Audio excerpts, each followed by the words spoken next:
So we'll start now. Thank you very much for coming, the ones on site and also the ones, the colleagues that are accompanying us online. So we'll start this first Policymakers Forum included into the EU-CIEMBLY Project. You will hear about the project all over the morning, but indeed it's a project on intersectionality in citizens' assemblies, trying to compose these two dimensions of democracy and inclusivity into a public policy. And that's the question we will debate today, how to do it, or giving some impressions and first remarks on the path that has taken us here today. So I will just start very briefly, because we're running a bit late, by talking and presenting very shortly the EU-CIEMBLY project. So the EU-CIEMBLY project intended and is so far being a full life cycle project that aims to theorize intersectionality, evaluate existing citizens' assemblies, how well do they fare regarding this issue of intersectionality. Also, there's a moment we're in at the present situation, pilot and monitor 3 model citizens' assemblies, all of them with a clear intersectional vein. And then this is also a part of what you're doing here, because we are starting our WPR work package 5, which has to do with policy recommendations and citizens engagement, which is recommend avenues to introduce in a clearer way intersectionality into citizens' assemblies. This is a project that we thought was fit for the future. The Commission thought it also, so that's why we were financed, and we think that so far it is going well. We're aiming for a prototype that enhances the participation of marginalized groups and deconstructs biases and unwelcoming practices in citizens' assemblies, which have been welcomed, but at the same time being subject to some criticisms, or trying to deal with that, and also form here a repository of good practices. Also, the project has been quite open, and that's why we're here, and we believe dynamic. We're connecting with sister projects and other funded projects. We are also branching out to local levels, to municipalities, universities, to showcase what we're doing. Of course, and participating in conferences and workshops and clustering activities. That's also part of our activity. And as I said, interacting with public authorities. In terms of work packages, just simple. Of course, we have the first one, which is the more managerial, that lays the foundations to start working. It's always present, and that's a responsibility of University of Coimbra. Then we finished already the work package 2 with the theoretical foundations, academic literature, blue skies thinking, and we've delivered all the, deliverables, pardon the application. And indeed, you have them accessible in our website, and we've sent the speakers and everyone that registered that link. So this part is already done, and also work package 3 was already concluded. So it's a part more of evaluation of what is being done in the field, so that we can just take in everything that is being done, if you wish, but also to go from there and build on, and in what regards mainly the integration of intersectionality analysis. And these 2 work packages are what mainly brings us here today, because this Policymakers Forum has the intention to be a first reflection on with policymakers on the results that we gathered from these 2 work packages. The work packages that are now ongoing is work package 4, with 3 pilots, as you can see, that are being prepared. One will be held, a local pilot, really shortly this month and beginning of March in Colchester. Then we'll have a national pilot in Cyprus and the transnational pilot that will be in October. If anyone wants really to in a way participate or be more involved in any of the pilots, will be very willing to give you all the indications to do that. So this is ongoing. We are testing what we've learned and what we've already discussed with citizens and society and policymakers so far. And work package 5, that's the one we are placed now in, is the one that aims to involve policymakers and also engage stakeholders in this issue and evolving there to policy recommendations and also to some change in possibly change in structure of many citizens' assemblies and other mini publics. Finally, we have a work package on communication. We'll talk about this later on. And just as a final remark, these are our partners. It's a very broad partnership in terms of knowledge, geography, and language. We're also very keen on introducing better features in what regards language into citizens' assemblies. So, and this is us together. So we all welcome you all, and I hope this will be a fruitful event. And I give the word now immediately, not to the speaker, Ana Carla Pereira, the Director of Equality and Non-Discrimination for the Directorate General for Justice and Consumers. And I had the pleasure to hearing Ana Carla Pereira twice already, and I'll have the pleasure to hear her again. And please, the floor is yours. Thank you very much. Good morning, everyone. It's really a pleasure for me to be here, to be invited. And I accepted without hesitation this invitation for 3 simple reasons. One is because the topic of intersectionality is really important to the work I do as Director for Equality and Non-Discrimination, and I will speak briefly about that. The second is because I do think discussing the interlink between research and policy making is essential, and it's never enough to support research on humanitarian or sociological domains. Research is not only about biology and chemistry. And so this is really important for us that with the colleagues in RTD, there is support to projects like yourselves. And the third reason is that because I'm also from Coimbra, so there was a natural, attachment. If someone from my city invites me, what can I say?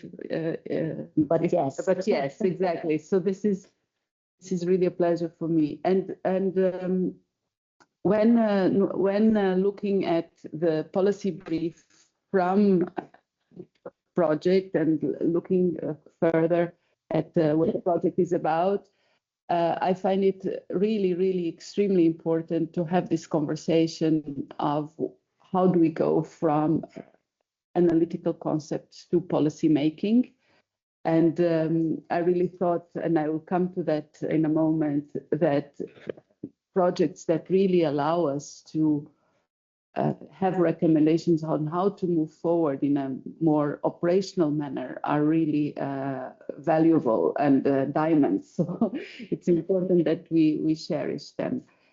Now, I think on the topic of intersectionality, there are 3 layers that come to mind for me. There is an individual one, and this is when we do policies. I think the individual, the feeling you get for a policy is really important because that motivates you to go further. And I think when it comes to intersectionality, it's really easy from an individual perspective to understand this.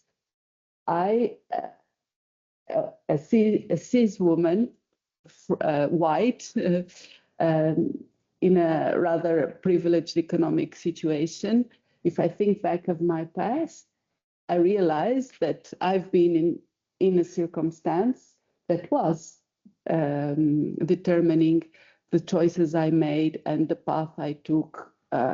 And if I think I was in a village near Coimbra, from a low middle class family, a girl, and the life could have gone so much different from me. I had the chance that I was born in a country was just coming out of dictatorship and thought education was the way forward, and that I had the opportunity and access to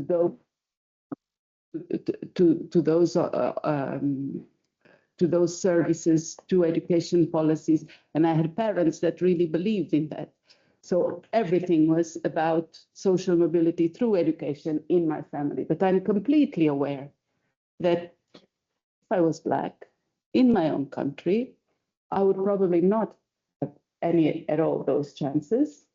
If I would have an impairment, a physical impairment, my life would be completely different, because in the place where I was born, there were very little services around to support me. So I think if you have a minimum of empathy and self-consciousness, I think the concept of intersectionality is really easy to understand.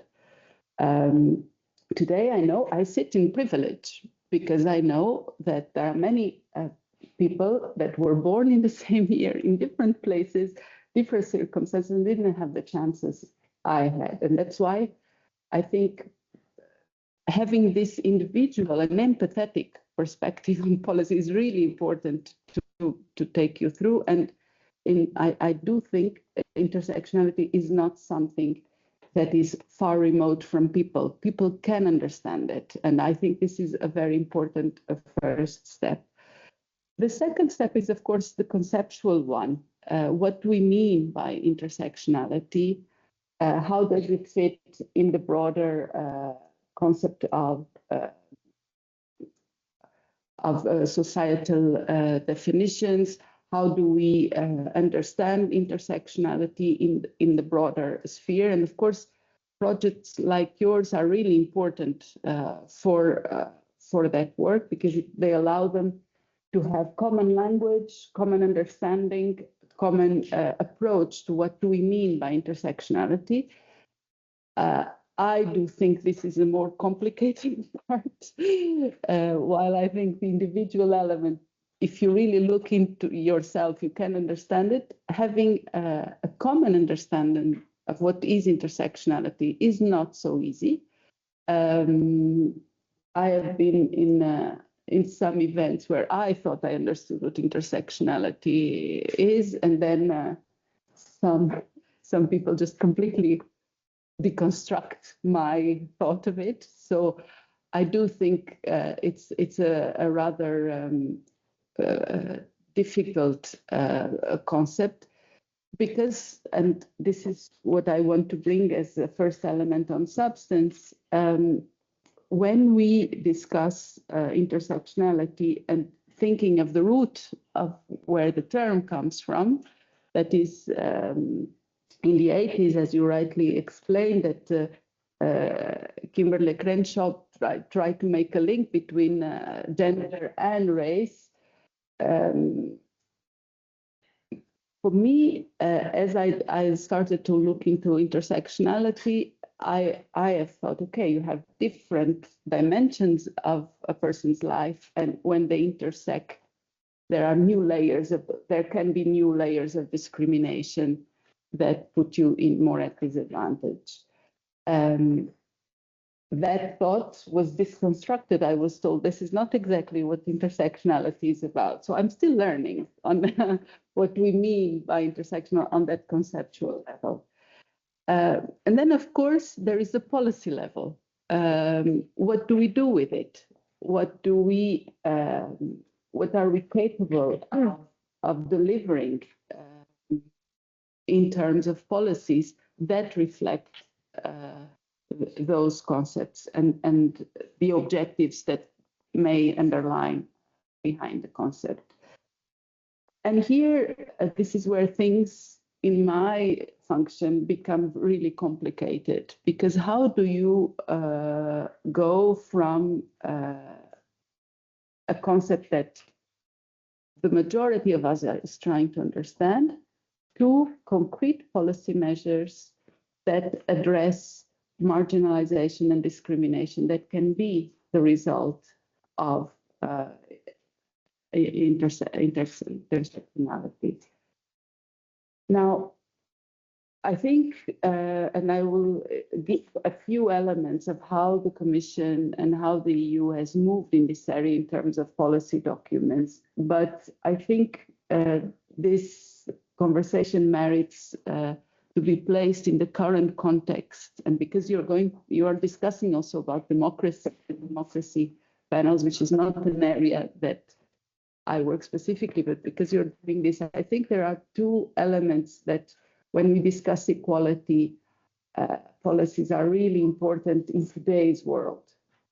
The first element is, do we do policies for the many, or do we do policies for the targeted, the individual?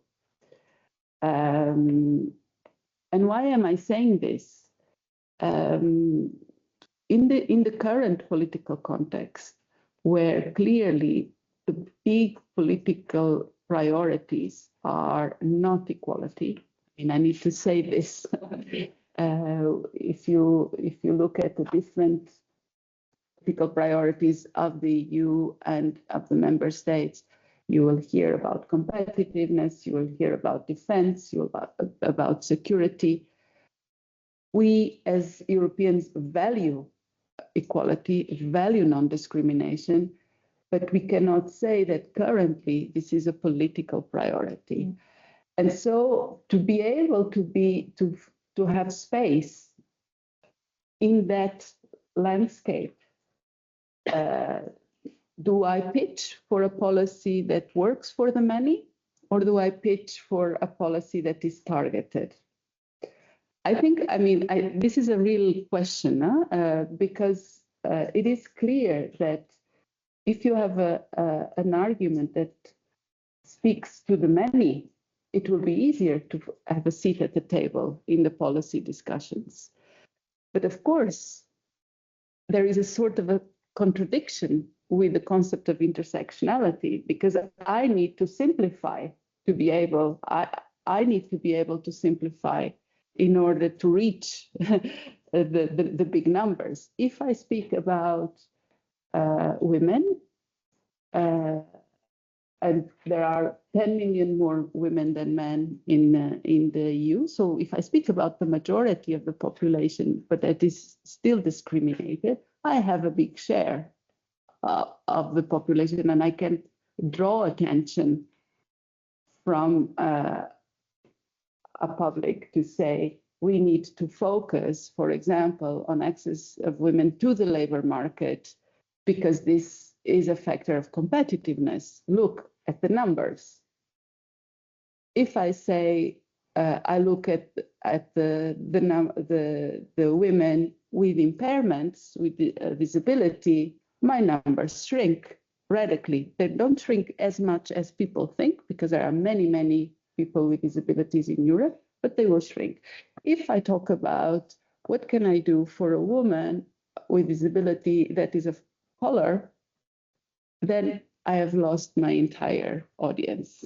So this is really an important question. Do we do policies that resonate with the mass, let's say, or do we do policies that are targeted to specific situations? You'll probably tell me that we can do both. But I think in terms of a first question, I think that's really important. And then the second point is about, do non-discrimination policies favor a same approach for all, or do we need positive discrimination? which is also a very important question, because in order to address discrimination, you proactively address them. And these two questions in the current political context are really hard, because we are in a political context where populism and xenophobic behavior is on the rise. So to discuss a targeted policy, and I take my own country to illustrate, it has been so easy for politicians to manipulate, to say, you don't have access to a job because the person next to you who's a migrant is taking that opportunity. This is in the daily political discourse, and it's not just in Portugal, it's in many other countries. I'm sure you recognize that in many places. So today, doing non-discrimination and equality policies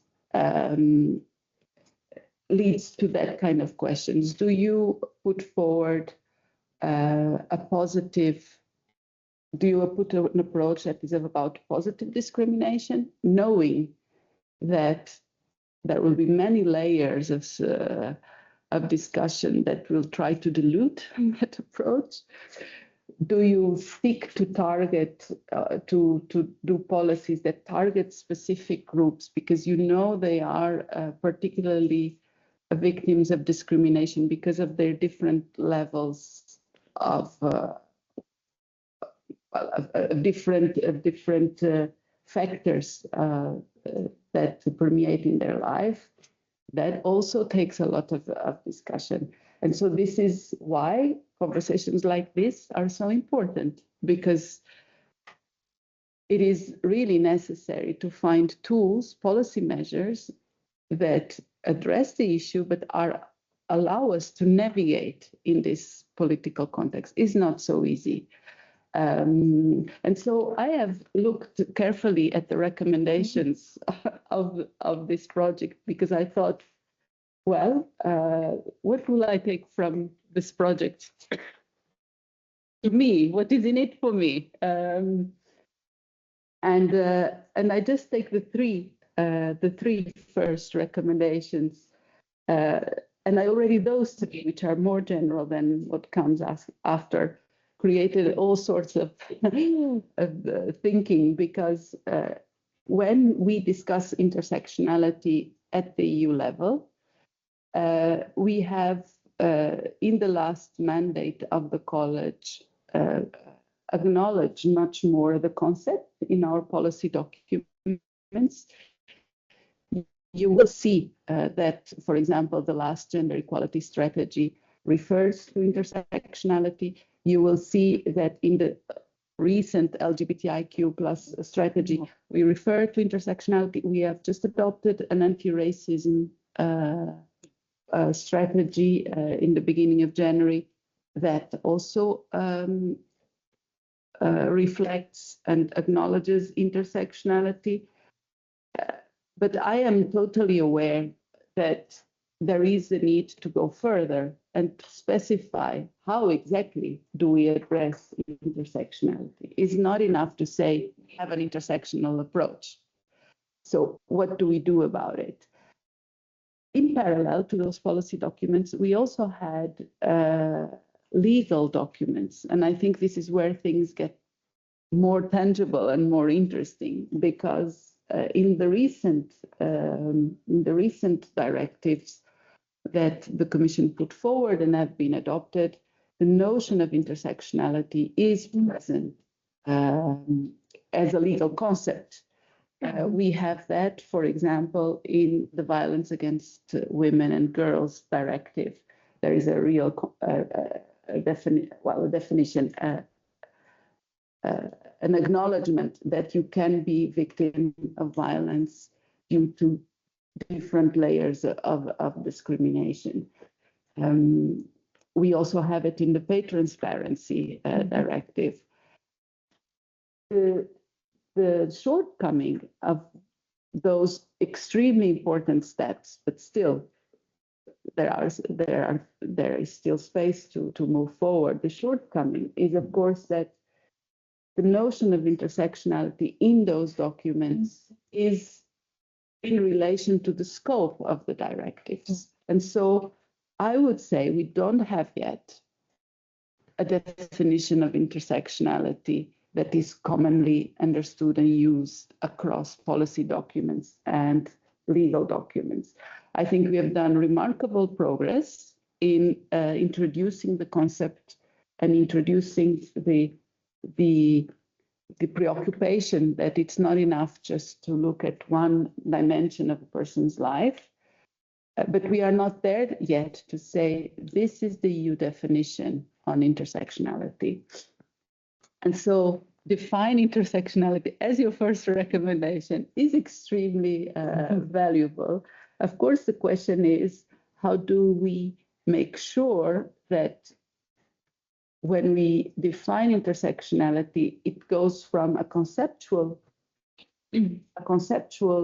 definition to a very practical and tangible policy-driven definition. I have mentioned how we integrate intersectionality as a transversal concern in legal and policy instruments. I would say there we have still room for improvement, but I would certainly not want to underestimate the amount of progress that has happened in this area in the last, I would say, 7-8 years. I think there has been really a shift in the understanding and recognition of the problem. And then I stopped there at the develop an intersectionality toolbox, because this is where I think this project could be of such value. And I'm sorry if I take now a very selfish approach to my job, because what are the instruments at the disposal of the Commission? We have the legal instruments. In our case, there are directives.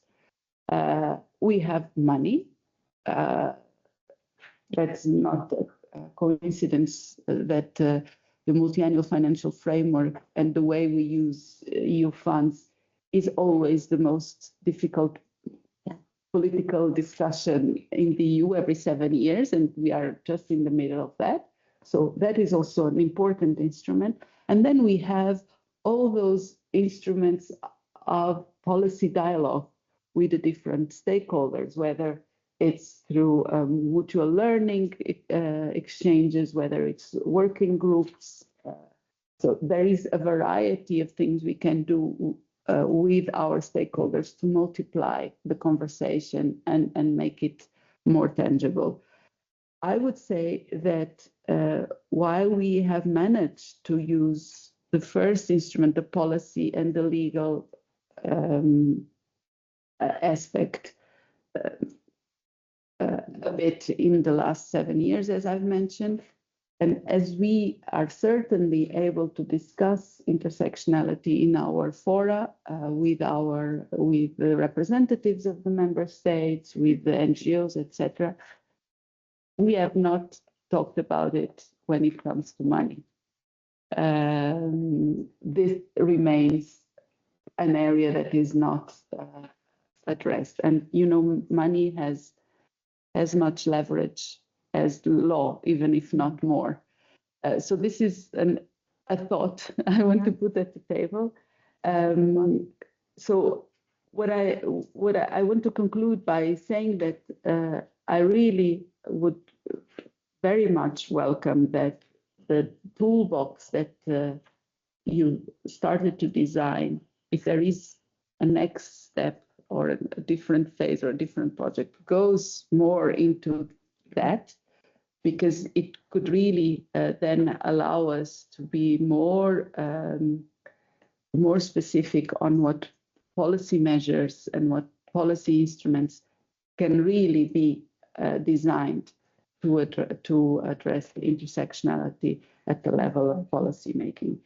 So that is for me a wish, not necessarily for this consortium, but in general, hoping that we can continue this conversation, because it is through these interactions, I think, that the thinking evolves, and we are able then to bring concrete measures that matter for the life of citizens. So thank you very much.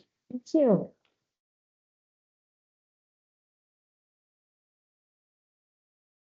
Thank you very much. It was really a pleasure again to hear you, and thank you for the challenge. We'll see if we'll manage to take it on, or other colleagues. I think this is a challenge for all, and yeah, developing this toolbox and just putting it into practice is really what we aim to do, at least at the level of citizens' assemblies. So we'll move forward to the next panel because we're running a bit late.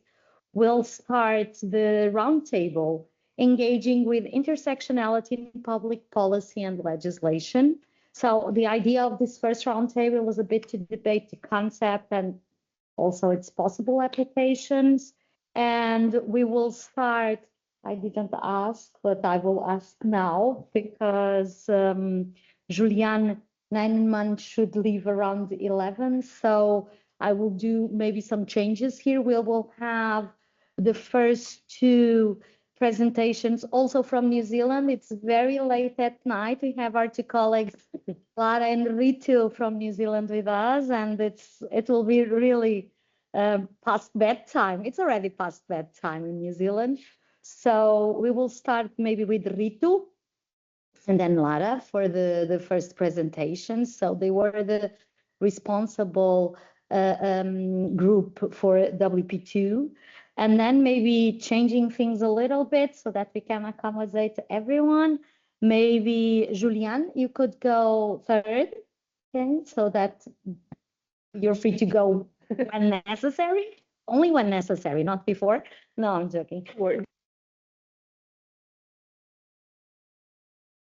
So maybe go back to Lucia because it's still presentation on the project, and then we'll end with a golden key with Katja Reppel, head of unit D4. So something happened to the computer, but in any case, yeah, we'll start with Ritu Parnaroy. Everyone knows they have more or less 10 minutes to present, and we'll see if we have some time for a question. Hi, Ritu. Thank you. You can present. The floor is yours. Thanks, Jose. I hope you can hear me and see the slides on the screen. Is that okay? Cool. Kia ora, everyone, and good evening from here, from New Zealand from us.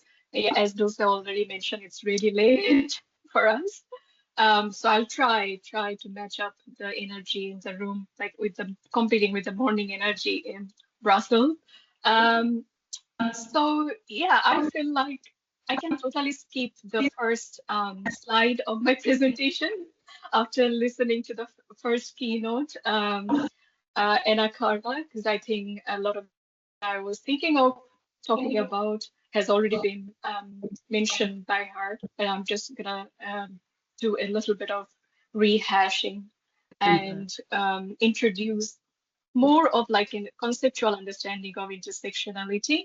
And how, as a sort of team within EU-CIEMBLY, we conceptualize intersectionality and what intersectionality means for deliberative democracy, what it does in the context of deliberative democracy. So yeah, I'm just going to skip the sort of details about the root and genesis of intersectionality. It has already been mentioned that it was coined by Kimberly Crenshaw, and yeah, she was a legal scholar, Black feminist, and it actually emerged as a legal framework when Crenshaw looked into the discrimination and the experience of discrimination and violence that Black women face during 1990s in the United States.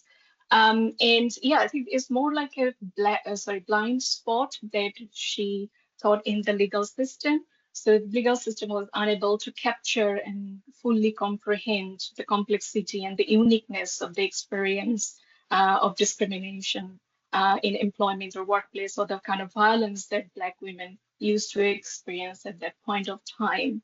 So Crenshaws' basic argument was that if we have to understand what the Black women, African American women are experiencing, how they're experiencing violence and discrimination, we have to look at it from both the perspective of gender and race.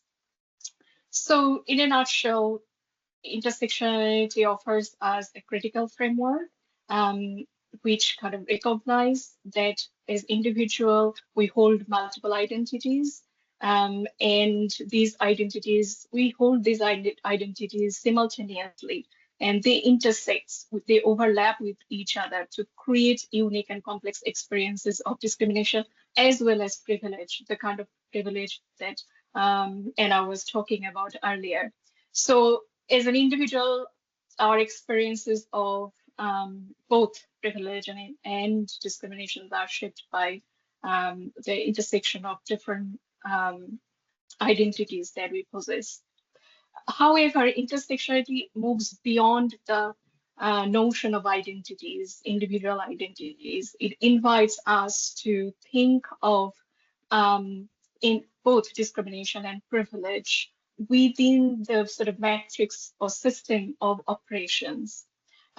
So we really need to think about how these oppressive systems such as patriarchy, racism, capitalism, classism, all of that can intersect with each other and then create a system of oppression and create a structural inequalities.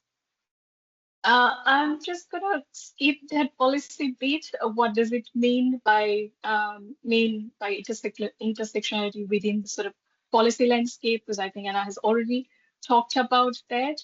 I don't really have much to add to that. So I'm just gonna move on to the next slides, which is, so what is the intersectionality and what it does or offer in sort of democratic participation? There has been lots of research in this space to suggest that it helps us to identify and reduce the structural barriers that different participants and social groups often come across or face, rather, to participate in this democratic fora. So these barriers often emerge from the intersection of these multiple marginalized identities, and that can be that these barriers can exist in different forms, like not having institutional access or access to resources to participate. Now,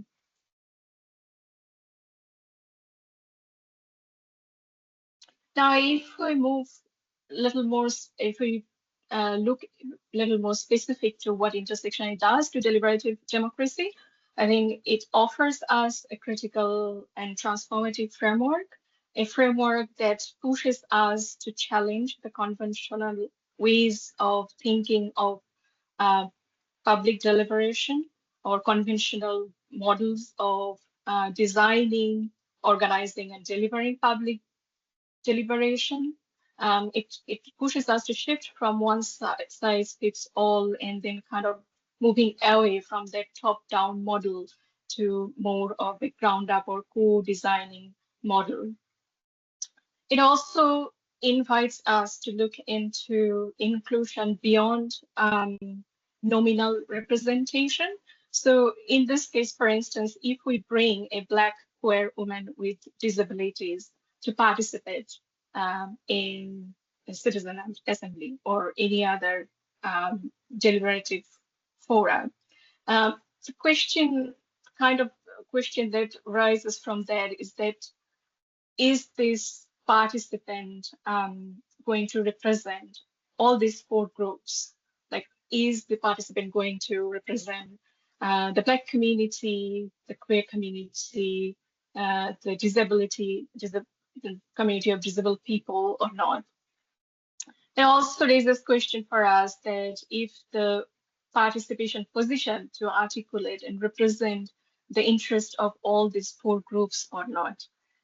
Participation also doesn't necessarily mean inclusion, as we know. So we can bring people in the room, And then I think the problem rises that did they feel included?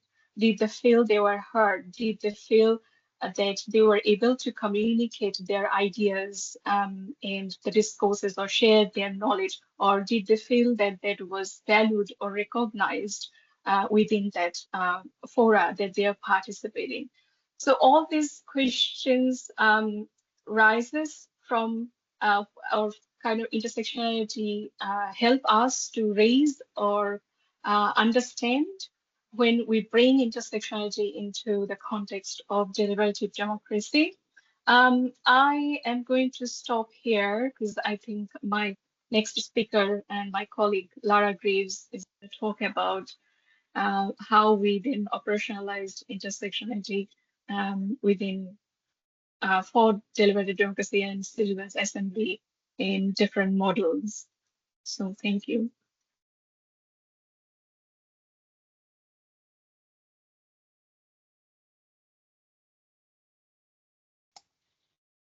Great, thank you. I'm just going to figure out how to share my screen. Okay, is that?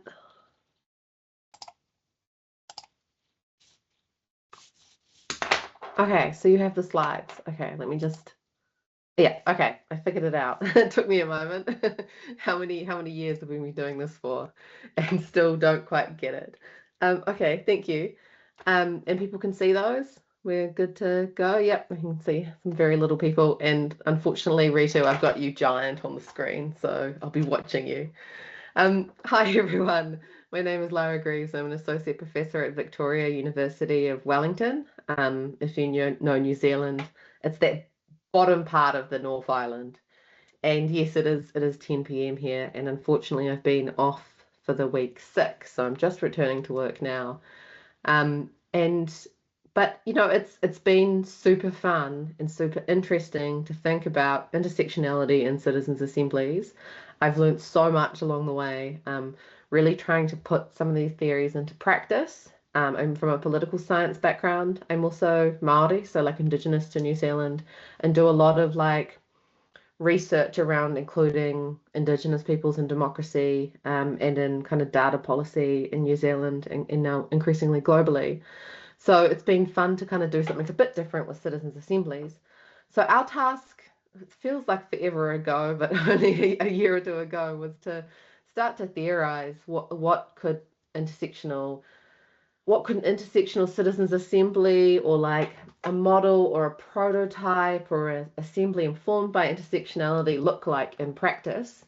And so we started, you know, looking at the past literature, thinking of an analytical framework. And then the kind of task and the points that I'm going to present to you today were about operationalizing this in practice. So what could a citizens' assembly look like that draws on intersectionality? And so we had all of the great kind of theoretical framework that Ritu talked about before, and these sorts of different ideas about intersectionality based on some of our lived experiences, based on us reading about the concept, based on the literature on democracy and intersectionality and kind of similar concepts as well, you know, the literature on democracy or deliberative democracy and being like an ethnic minority or culture, and you know, the different things around gender and communication. So we looked at all of that and considered how would we put this into practice. So how do we actually do this? So this is those steps along the way that I'm sure Anastasia and others will pick up in later sessions. What do we do on these steps along the way, this theorizing? So do we simply mean with intersectionality, do you mean including a lot of people in that room that Ritu mentioned? So having people from intersecting identities, marginalities in the room. Is that all we mean? Probably not, right? So what do we mean actually being able to listen to those people, what their like experiences are, what their sort of policy, epistemic kind of discourses are on a given topic? And with mentioning intersectionality, it's almost impossible, I mean, it is quite impossible to not talk about things like power and oppression in these dynamics, both individually and collectively at an institutional level. So what are those steps basically? So through kind of our theorizing, our team meetings, a wonderful workshop that we had in Madrid with the broader EU-CIEMBLY project, we started to think about what does this look like in practice. So I'll take you through a few of these, of the, again, theoretical models that we kind of thought of. We thought that someone could pick and choose bits and pieces as well. We didn't necessarily start with saying, oh, well, it has to be this or it has to be that. We kind of put these up as like a straw person, I guess, as a metaphor, like some kind of idea to be able to sort of argue and discuss and kind of do what good academics do. So the first kind of thing that we talked about and thought about was just naturally the idea of descriptive representation, which, goes back to the 1960s in Pitkin's classic work. So, make it this idea of, the word representation, like literally means represent, like making them present, like present in the room, and people talking about their rights, views, and interests. So we were thinking about in this kind of model or idea where people are included in the room in some way, because often we know with decision making and policy that certain groups and people are excluded just based on the way that we go about things. So thinking about how we can get people from different demographic backgrounds and of course the intersections of those backgrounds and those different experiences into the room. This has led to a lot of discussions around sampling in citizens' assemblies, because the classic model will sample, and do a multiple stage kind of sampling process, and you'll get this 100 randomly selected people. But then if you're starting to think about something like, being an ethnic minority, and then you are talking about, disability and then layering gender and maybe sexuality or like social class or whatever it is, you're thinking about small numbers of people. So we've had a lot of discussions about how you can sample to ensure that you have a room or a citizens' assembly of people who can represent these positions and kind of be there in that room. So that's led to a lot of interesting discussions, and some of which have moved forward to that pilot phase, and also discussing where actually random sampling doesn't work so well for this purpose and perhaps does not marry up so well to intersectionality theory. We also talked about intersectionality as sort of discursive representation. So thinking about what we actually want from an intersectional citizens' assembly is actually hearing those different perspectives and thinking about all the different ways that we could get those different experiences to be deliberated upon and be included in a potential citizens' assembly discussion, deliberation, and outputs. So we thought about different ways of maybe bringing in advocates or having people consider different perspectives within a citizens' assembly model. We also discussed this idea of subaltern counterpublics. So there's the idea there's not just this one single public, and that from Nancy Fraser's work that you could have a smaller group deliberate.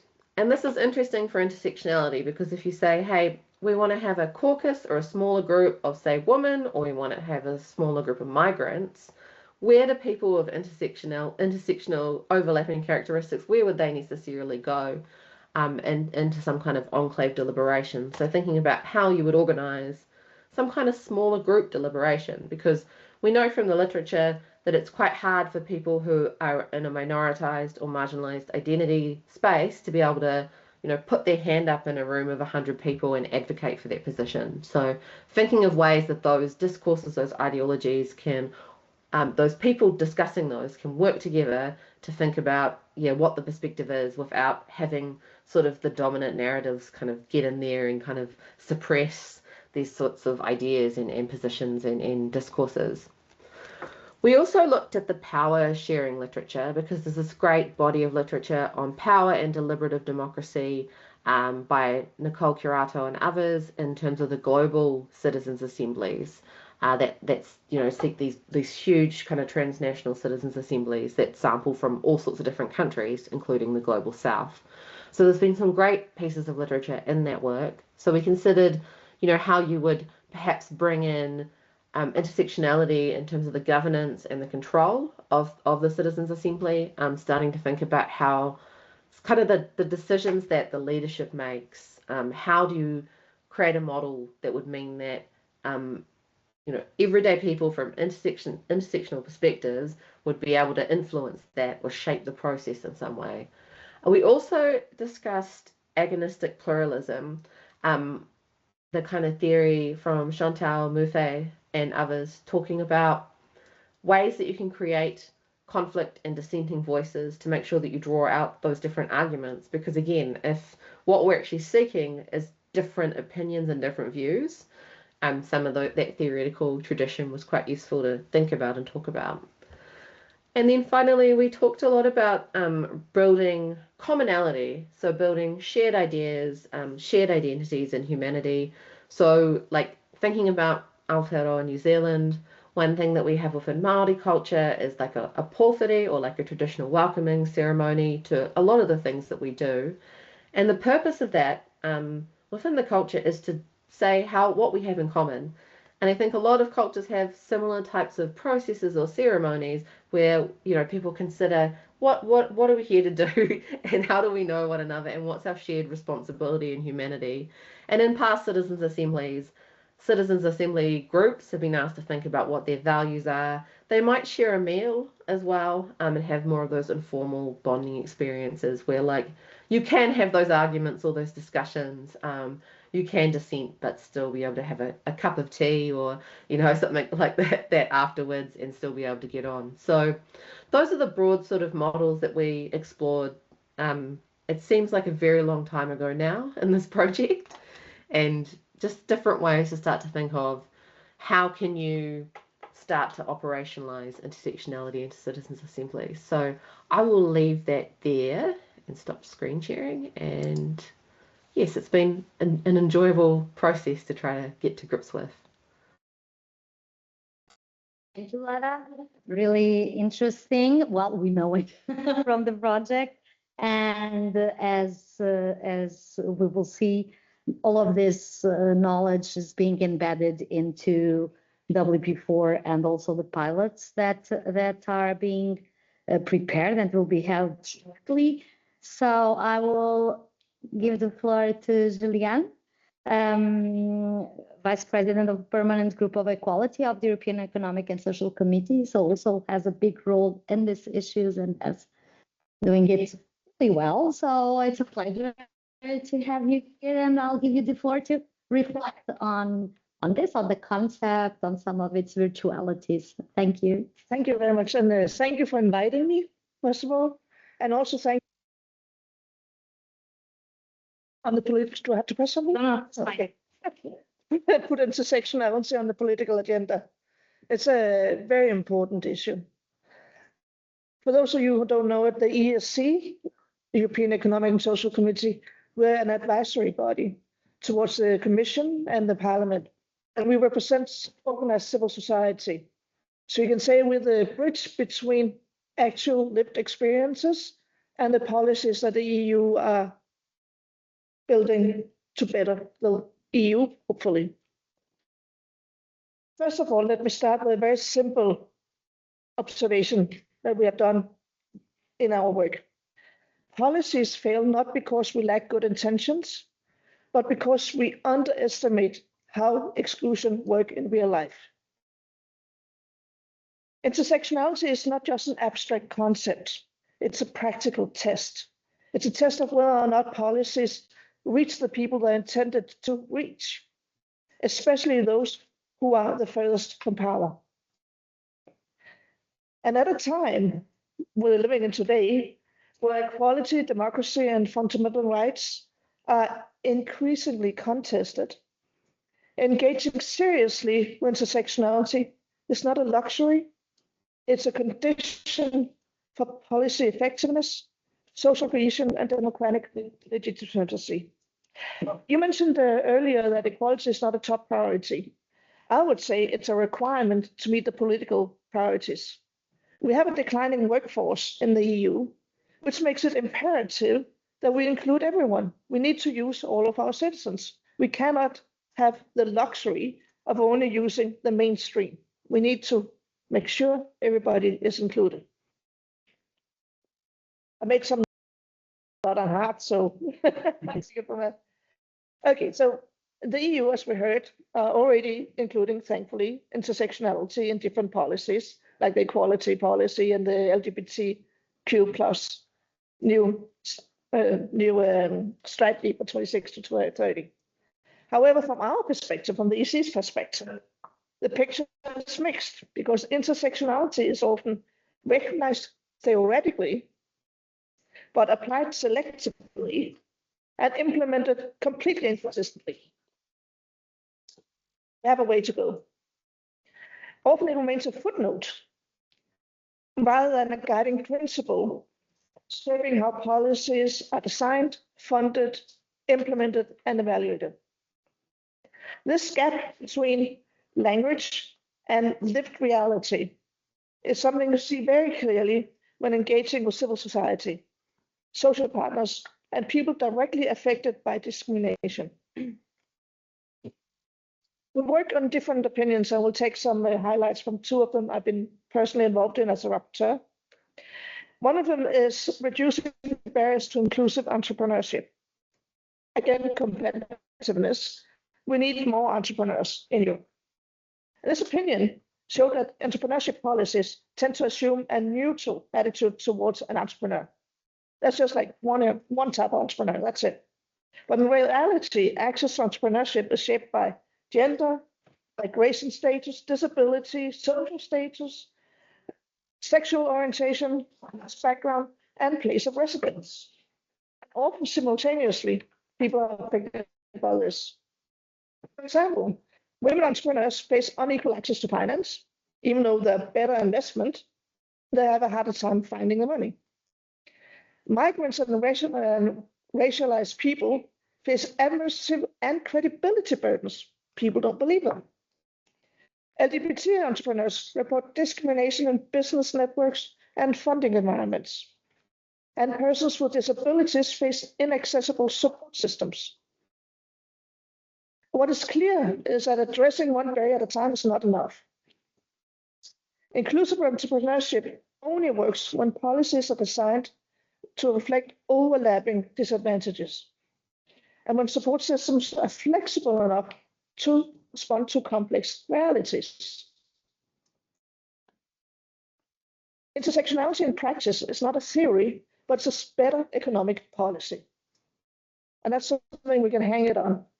We want competitiveness, we need a better economy, we need intersectionality.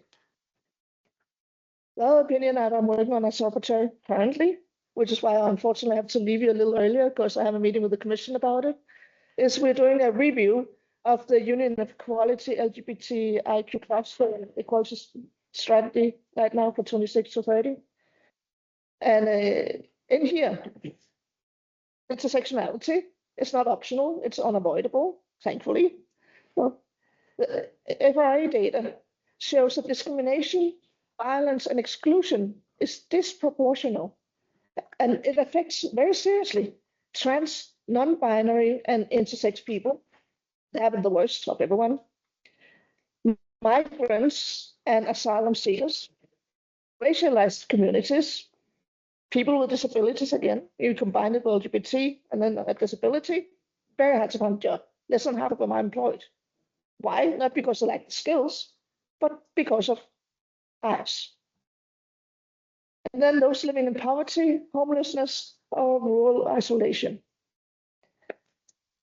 And too often, we treat LGBTIQ+ people as one group, but they're not. There's a lot of differences between them. So when you make a policy, you can't just say this is, because that's like saying this is a white person. I mean, you can't just do it like that. It's not that simple. What we hear from civil society is very clear. If intersectionality is not operationalized, the most marginalized remains invisible, even within equality policies. And this is especially evident in areas such as access to healthcare and mental health services. It may exist, it's often not very accessible. Education and bullying, way too many leave school early because of being bullied. Housing and homelessness, a lot of families throw out people because of their sexual orientation. Employment and workplace inclusion, as mentioned, only 50% are employed, but they do have the skills. Why not more? And we need the labor. When you look at the I would say one of the challenges, core challenges we have in EU anti-discrimination law is that it largely operates on single grounds. But lived discrimination is cumulative and structural. While the Charter of Fundamental Rights and the European Convention on Human Rights provide strong foundations, intersectionality is still not clearly reflected. And that is in legal definitions. We mentioned what is intersectionality. Enforcement mechanisms. We might have a policy, but is it being enforced? And monitoring frameworks. What's the status? If we don't know that, we can't act upon it. This creates real limits for victims seeking justice and for policymakers trying to design effective responses. From the EEC perspective, this weakens not only equality outcomes, but also trust in EU institutions, which is bad because you can't trust us. What's our worth? That brings me to what you're working with, deliberate democracy. And here I would say that citizen assemblies and panels are a powerful innovation, but inclusion cannot stop at demographic balance. If we do not account for power asymmetries, I think was just mentioned in some of the presentations we just had, structural exclusion and cumulative disadvantage, then we actually risk having a participatory process that reduces the very inequalities we're trying to combat. Because democracy is majority rules, but it should also be inclusion of all. So that's a balance you have to think about. And that actually means that intersectionality, it asks us to rethink how participations are recruited, you recruit them, how discussions are facilitated, whose knowledge counts, and how civil society is involved. Organized civil society is not a stakeholder among many. It's often the bridge to voices otherwise remain unheard. Based on the EC work, I have 4 recommendations. First, clarity.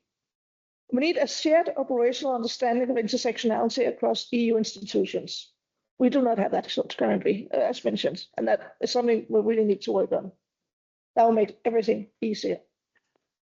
Second, mainstreaming. Intersectionality should be embedded in impact assessments, funding criteria, evaluation, and the European semester, just as we do with climate and digitalization. Third, we need to make this more practical, not just principles. We need practical toolkits. We need training.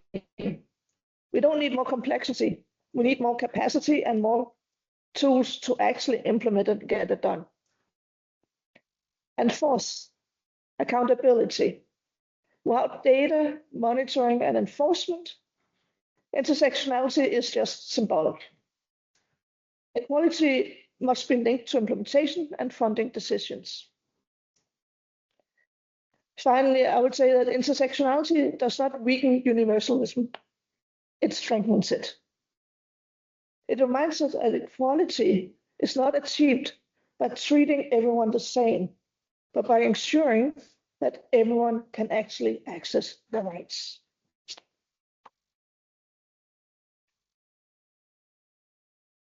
One lesson that I have for us and you and us all is that policies designed with intersectionality are more effective, more resilient, and more democratic.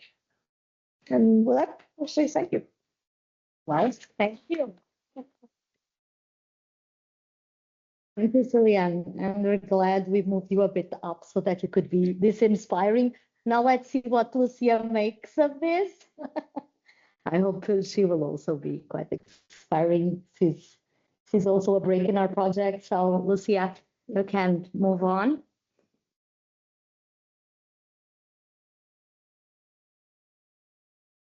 Is it done? Let's wait. Yeah.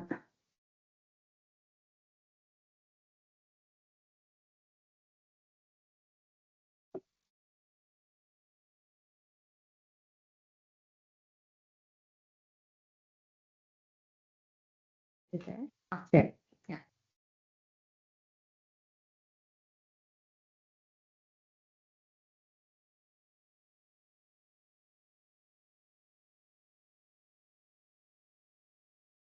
takes a while. They don't do it without slides.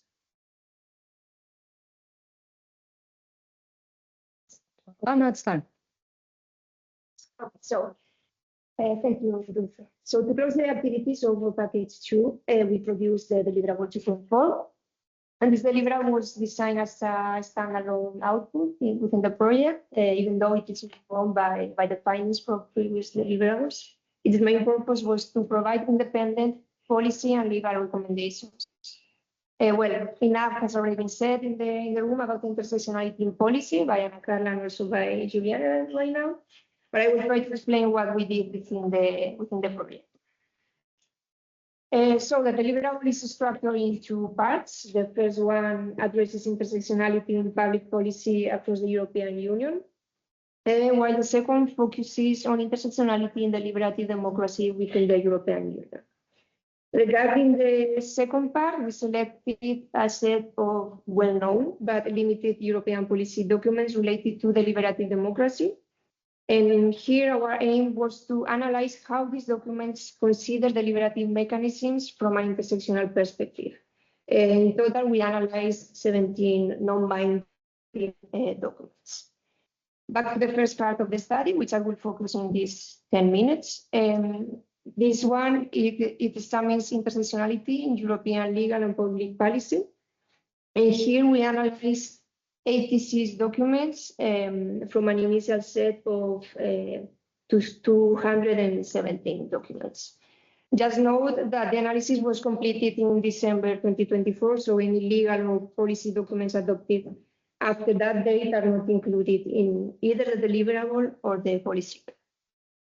So, based on the main results of our analysis, which are detailed in deliverable 2.4, we produce the policy brief, which you can access it in the QR code if you wish. And our findings, well, confirm what we anticipated. Intersectionality remains an unexplored area within the European Union, although, of course, the institutions are increasingly recognizing the importance of intersectional equality, mostly through soft law documents. Until the Directive on Equal Pay in 2023, the EU had not defined intersectionality in any binding legal act. And this directive and others that follow illustrate the limitations of the scattered anti-discrimination legislation. Currently, the directives conceptualize intersectionality narrowly, focusing only on the few protected grounds covered by exhaustively by the Article 10 of the Treaty of the European Union and also Article 19 of the Treaty of the Functioning of the European Union. But in contrast, the Charter of Fundamental Rights and the European Convention on Human Rights as well adopt a broader, non-exhaustive approach to protected grounds. Beyond this anti-discrimination law, also some directives and policy documents adopt a broader intersectional perspective, addressing both identity factors and also underlying power structures. Just as an example, the Directive on Combating Violence Against Women recognizes that victims experiencing intersectional discrimination are at increased risk of violence, while others explicitly address groups with a migrant background or marginalized populations. Similar shortcomings exist in non-binding European documents. For instance, the 5 strategies under the Union of Equality framework maintain a fragmented view of discrimination, showing limited understanding of intersectionality. Yet, as Ana Carla mentioned earlier, we see progress, of course. Some strategies and European Parliament documents are beginning to explicitly integrate an intersectional approach. However, most measures in the European legislation and policy lack a tangible impact. Many are aspirational, reflecting a theoretical commitment rather than an actual implementation. There are exceptions, of course, just a few examples. The Directive on Equal Pay recognizes intersectional discrimination as an aggravating factor for compensation and penalties. And the Directive on Preventing and Combating Trafficking in Human Beings instructs law enforcement authorities to consider the needs of victims facing intersectional discrimination. So, based on these findings, we proposed some recommendations, and Ana Carla has already mentioned some of them, but I will go over them quickly. The first one is, of course, the definition of intersectionality. So this definition should cover the intersection of different protected grounds and address discrimination rooted in power structures. This definition should also be integrated across all relevant EU policies and binding instruments, not just in equality law. The second one is on mainstreaming in policy and law. Intersectionality should be clearly embedded as a transversal concern, adapted to specific fields. As an example, the EU Better Regulation Toolbox should be updated to include methodologies for integrating intersectionality into impact assessments, evaluation, and also fitness check. The third one is to develop an intersectionality toolbox. The measures I've already mentioned provide a foundation for a more comprehensive toolbox to mainstream intersectionality across the European Union, but also across the member states, so that we can make intersectionality tangible. Beyond assessments and monitoring, which are the most common, operational measures should be implemented. This could include educational, mediation, organizational, or even enforcement measures at the national level. Fourth one is to revise major strategies. Strategies like the Union of Equality should no longer treat different types of discrimination in isolation. They should adopt a consistent analytical framework reflecting concrete intersection inequalities in areas such as housing, energy, and beyond gender-based perspectives. And the last one is to strengthen equality bodies. So the way equality bodies are organized in specific protected grounds should not prevent for a broader understanding of discrimination. At the same time, cooperation between these equality bodies should be strengthened so that intersectional discrimination can be effectively addressed. This is particularly important also when implementing the directive on standards for equality bodies. So in short, our findings show that intersectionality is increasingly recognized, and of course we should acknowledge the work from the European Commission and the institutions of the European Union on that, but this is not yet systematically embedded into the European Union law and policy. So our recommendations aim to transform recognition into practical measures, creating a coherent and operational approach to intersectionality across the European Union.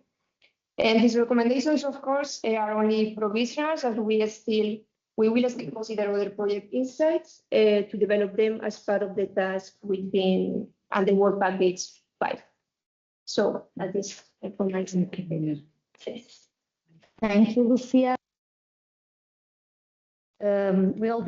This is just one example of the first policy brief. We are preparing another one with the help of our colleague Julia, and soon it will be open to all so that we can continue to evolve together with thinking these matters and putting them into practice. And finally, thank you very much for accepting to be our final speaker of this roundtable. We'll have Katja Reppel, Head of Unit D4, Democracy, Equality and Culture. Many thanks. Thank you very much.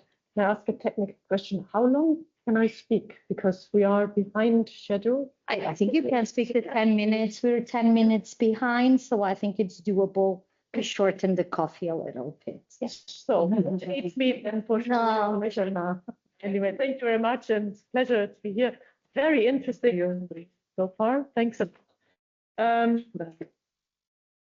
Assembly, it's actually a part of a good number of Horizon Europe funded projects around the issue of participatory democracy. And frankly, in times of flourishing disinformation and malign foreign interference undermining the trust of our democratic systems, direct involvement of citizens in policy design is ever more important. Citizens need to feel that politics is by them and for them, and not something aloof elites run above their heads and at their expense. Citizen assemblies have a great potential to reignite also the enthusiasm and the feeling of ownership of citizens for the res publica, the thing of everybody in the public. But citizen assemblies need to be credible, i.e. the elected politicians and public administrations who launch them need to be actually open and able to design or redesign policies to embrace the conclusions of citizens assemblies. And to be a relevant citizens assembly, and that we heard a lot, need to reflect as far as possible the concerned population in all its diversity and different backgrounds. We had a lot of talk about disability, but also age is an issue, be it too old or too young, economic situations, and of course, gender, not to forget. But in order to be truly inclusive, it's not enough to simply mirror the composition of the population. We heard that. All members of the assemblies have to feel confident to voice their views. And personally speaking, I observe too often that people from not so advantaged to not so eloquent, who maybe not master a foreign language, they just don't dare to speak up.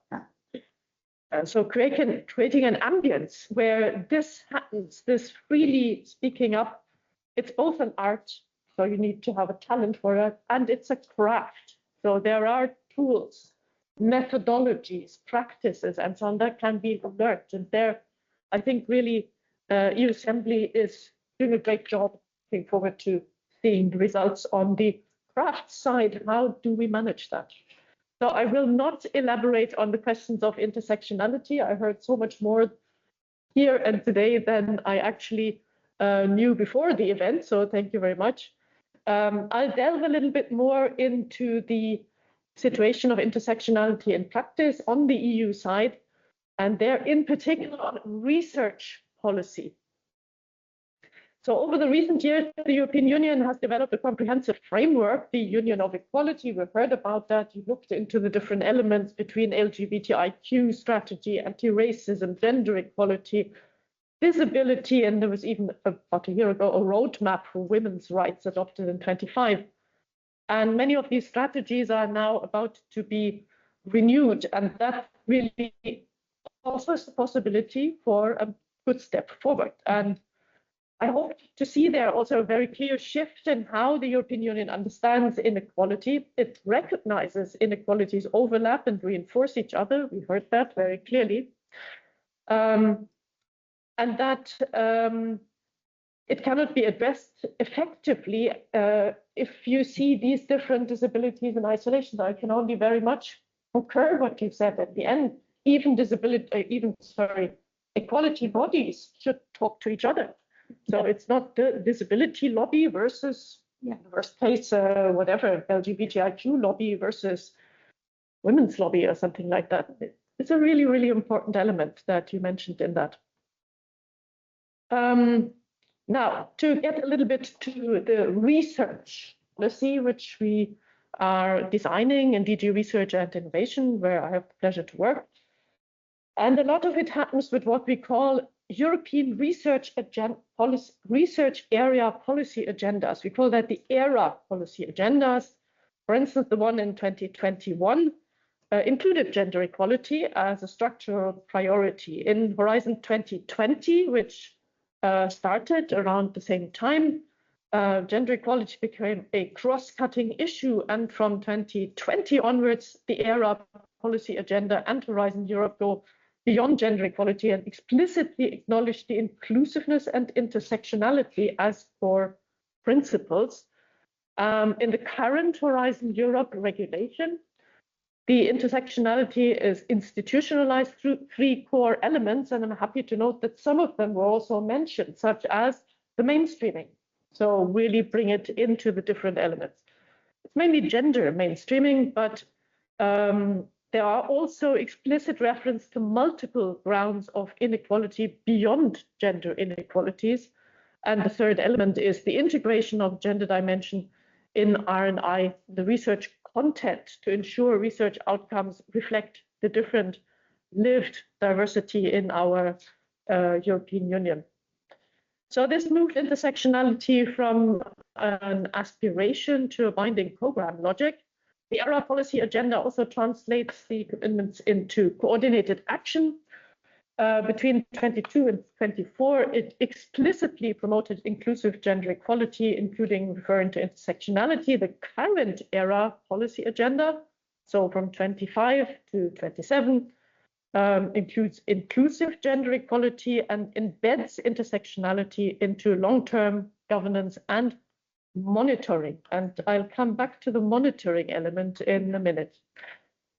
All these developments together show that intersectionality is no longer treated as a thematic add-on, but it's institutionalized across policy objectives, government arrangements, and legal obligations at EU level. On the side of research policy, and Ana Carla already mentioned, well, funding. It's one of the incentivizers, drivers, etc., for the policies and implementing also the principles and values one has set out. So in the Horizon Europe work program, we have increasingly topics that include those addressing research careers, structural inequalities, and participation of underrepresented groups. We do this, for instance, in the field of democracy-related research, as we have it here. So the Cluster 2 of Horizon Europe, of which parts are programmed in my unit. We issued a call for proposals around the intersectional and inclusive way how participatory and deliberative democracy should work. And EU-CIEMBLY has sister projects that work also on this inclusiveness lens. Let me just mention two. Synchrony works in particular on youth engagement, so how to bring young people's voices into that. Or another project called IDEM focuses on breaking linguistic barriers to ensure more inclusive democratic spaces for marginalized communities. These are examples what we are doing. I'm also aware that this issue of inclusiveness, so inclusive gender equality, if you want, appeared in some health-related research calls, which not only look into biological sex, but beyond gender roles, beyond that, also other aspects, which can impact quite significantly on what is the health situation of a person, how does a treatment work, and so on. So there is a lot more attention in that. And also, which may be surprising to you, or maybe it's not surprising and you expected it, in the field of civil security as well. So when you design measures to rescue people from emergency situations, when you design policies to manage migratory flows and so on, to be aware that if whatever, a refugee being a woman having health problems, maybe LGBTIQ, etc., it's really not the same type of standard treatment which you should give them. So I see that emerging now. And that is really also thanks to the rule in Horizon Europe that a priori having a gender dimension is compulsory, and you need to be granted a sort of explicit exemption in order not to look into that. Now, reality is still, let's say, leaves some scope for improvement, meaning in the proposal stage, this is getting better. And then in the implementation, well, there we are still less. And Serenai, for instance, my colleague here in the room, is in the team, the gender sector, as we call it. They are trying to track that a little bit down and get colleagues motivated to also tell the projects to move from just the findings into reality. So the funding instruments are really an implementation vehicle, translating the legal principles into concrete research practices and so on. But it hasn't really been touched upon very much. There comes the next multi-annual financial framework with the proposals which came out. And we will see, because this is subject to political debates. And much of the equality-related provisions have been moved out of the individual programs regulations into something called the Performance Framework Regulation. And this is not just a budgetarial mechanics and boring thing. No, I'm afraid to say this is where really the music plays or should play when it comes to also equality, because that is set, this includes what are actually the objectives for the different program. And you know, when you set certain objectives and are measured against that, that is very important for implementing. So I'm turning here to Juliane in the Economic and Social Committee. I hope that whoever is the rapporteur on the Performance Framework Regulation is very well briefed for you. Thank you. Work. Sorry to say, but people overlook that. They jump on Horizon Europe regulation proposal or competitiveness fund. That's very good and nice. But that is really where the music plays. The super administratively boring sounding thing. Yeah. Okay. Right. Okay, back to my script here. So the we said intersectionality, it doesn't really work by default. It requires intentional design, clear operational tools, sustained institutional support. And let me get back to the monitoring bit. So on the ERA policy agenda frame that we have at the moment, we have a monitoring framework for the European research area and so on, and we are at that. And yes, gender equality is taken aboard. We're working, seeing how the intersectional element can be reflected in that. But this is like research policy. When we go out some other policies, very, very quickly, when we say, but we need data, we need to monitor how things are going, no, we need to simplify. So any kind of effort for reporting and data collection is bad. Well, so if you're not monitoring, do you know then the results, the impacts? So I don't know. And I mean, our commissioner says repeatedly that we shouldn't sacrifice the principle of gender equality to simplification. But will we really see this? And do a little bit also of commission internal, how do you say, throwing ashes on our heads. What I just said about the cooperation between different equality bodies, which you pointed out, it's an organizational matter. You're set up in order to promote whatever field. In the Commission as well, we have units. So it's a pity that Ana Carla has to leave, but also she has a unit for disability, there is a gender equality unit and so on. And sorry to say, but sometimes when we see things coming out of one of them, they seem not to fully integrate the perspective of the others. Yeah. I mean, in our unit 7i, we are privileged because everything arrives on our plate. So we can tell then the colleagues in the other unit, have you seen what your other colleagues have written there?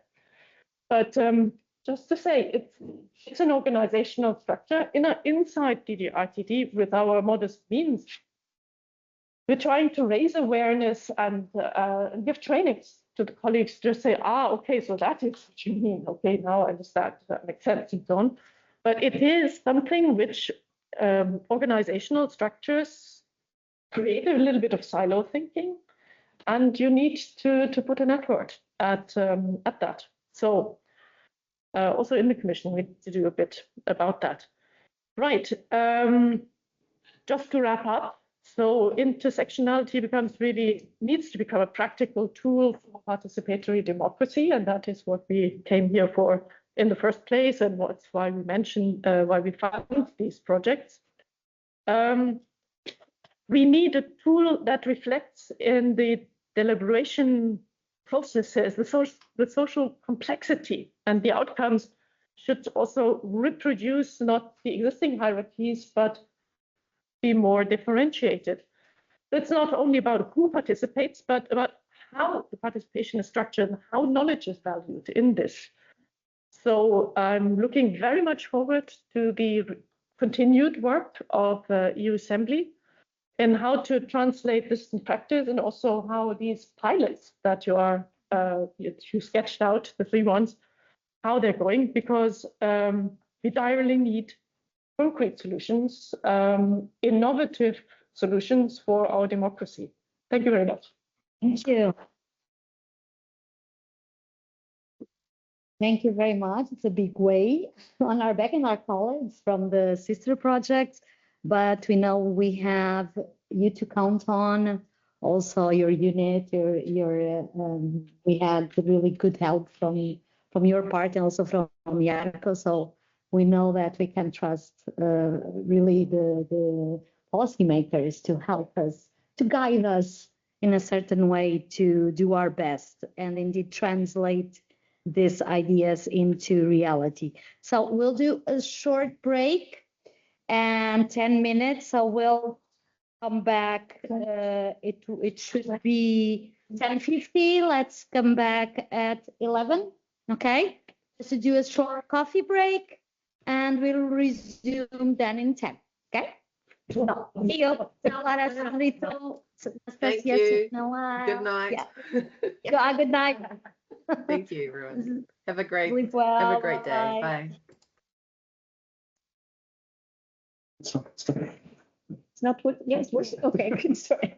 On intersectionality in citizen participation. So we move from the policy recommendation or policy making side to the actual mechanism for involving citizens in policy making, in public consultations, and so on at national, but also European level. So we'll start first with 2 researchers from our project. And the first one is Dr. Anastasia Karatsia from the University of Essex. All the speakers have around 10 minutes. I will be monitoring you. So Anastasia, please, the floor is yours. Thank you very much. Hi, everyone. It's really nice to be here. I'm sorry I couldn't be physically there with you, but I look forward to our discussions, and I have been watching with great interest everything that has been taking place so far. My name is Anastasia Karatsia. I'm an associate professor in law at Essex Law School. Niall and I work on the same team, and we have been responsible for those parts of the project that take the theory into practice. So we take the theory into practice in 2 ways. Firstly, by exploring how intersectionality has fared into the practice of citizens' assemblies so far across Europe, and this is what Niall will develop in his presentation. And secondly, we take the theory into practice by trying to operationalize and test ways in which indeed citizens' assemblies can become more intersectionality oriented. So in what ways can we translate what we have learned from the theory on intersectionality, from the theory on citizens' assemblies, into real life practice, and how can we test that the things that we have chosen to explore work or do not work. I would like to share with you a presentation. 1 second.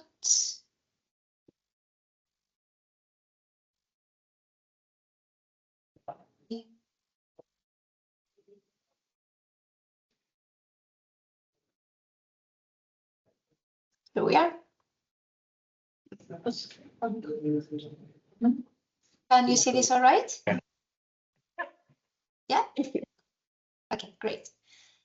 So I would like to take you through our framework for doing exactly that, for developing an intersectionality-oriented prototype or model or frame for embedding intersectionality considerations into citizens' assembly design and evaluation. So our framework starts from the analytical and normative dimension. We have taken intersectionality and kind of used it as an analytical lens to inform 3 qualities that we often see already embedded into citizens' assemblies. The quality of equality, inclusion, and good deliberation. So here we have developed what we consider to be intersectional equality, intersectional inclusion, and intersectional good deliberation. This lens will then be used to inform the citizens' assembly design choices. So we go from the analytical, from the theoretical, to then the more specific aspect that has to do with how citizens' assemblies are taking place. And our argument here is that the way in which you design these assemblies already from the stage of thinking about them, conceptualizing them, planning them, affects how much they embed or how much they reflect the qualities that I mentioned, the qualities of intersectional equality, intersectional inclusion, and intersectional deliberation. So here, to understand what do we mean by design choices, we have split them into three. We have the input choices, so the plans that we do that have to do with already things that take place before you reach the assembly. So how the assembly will be governed, how it will be organized, how it will be managed, who will be called to participate, so how will people be recruited, what will be the topic of the assembly, and how will the agenda be set.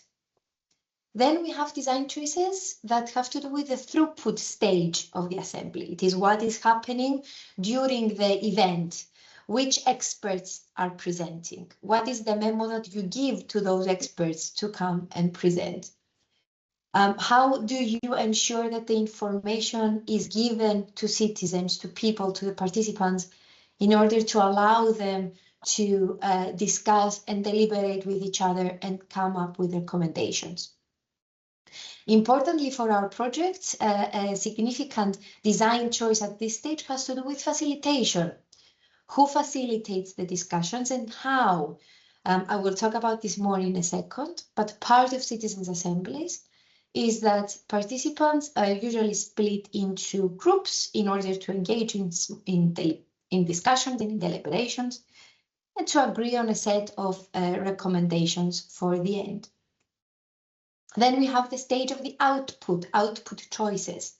How will you design your assembly in order to maximize the influence that the assembly will have on public decision-making processes? But also, how do you account for, how do you plan for an assembly that will also have a positive impact on participants, on their political efficacy, on their abilities to take place in discussion, but even on how confident they feel with continuing to participate in similar events in the future, and more broadly speaking, with participating in the political life of their place of residence. Here we acknowledge one important consideration. All of these choices come with trade-offs. When you decide to prioritize something, when you decide to design something in a specific way, this may imply that you're leaving behind another aspect. And so for us, a lot of what we have been doing is indeed trying to think from an intersectional point of view, what are our importance, what are our the things that we really want to see in an intersectionality-oriented citizens' assembly. And what does that mean for the assembly itself? So to give you an example, when we think about intersectionality, we may divert from the typical demographically representative sample that you will have in the room, because we know, or because research has shown us, that typically some more marginalized parts of the population stay behind when we engage with that type of recruitment. This is something that our colleague Lara mentioned before, but it also goes back to the discussion on policy and on the trade-offs that come with policy. We heard this morning that sometimes you have to choose, do you do a policy for the many or do you do a policy for the targeted few?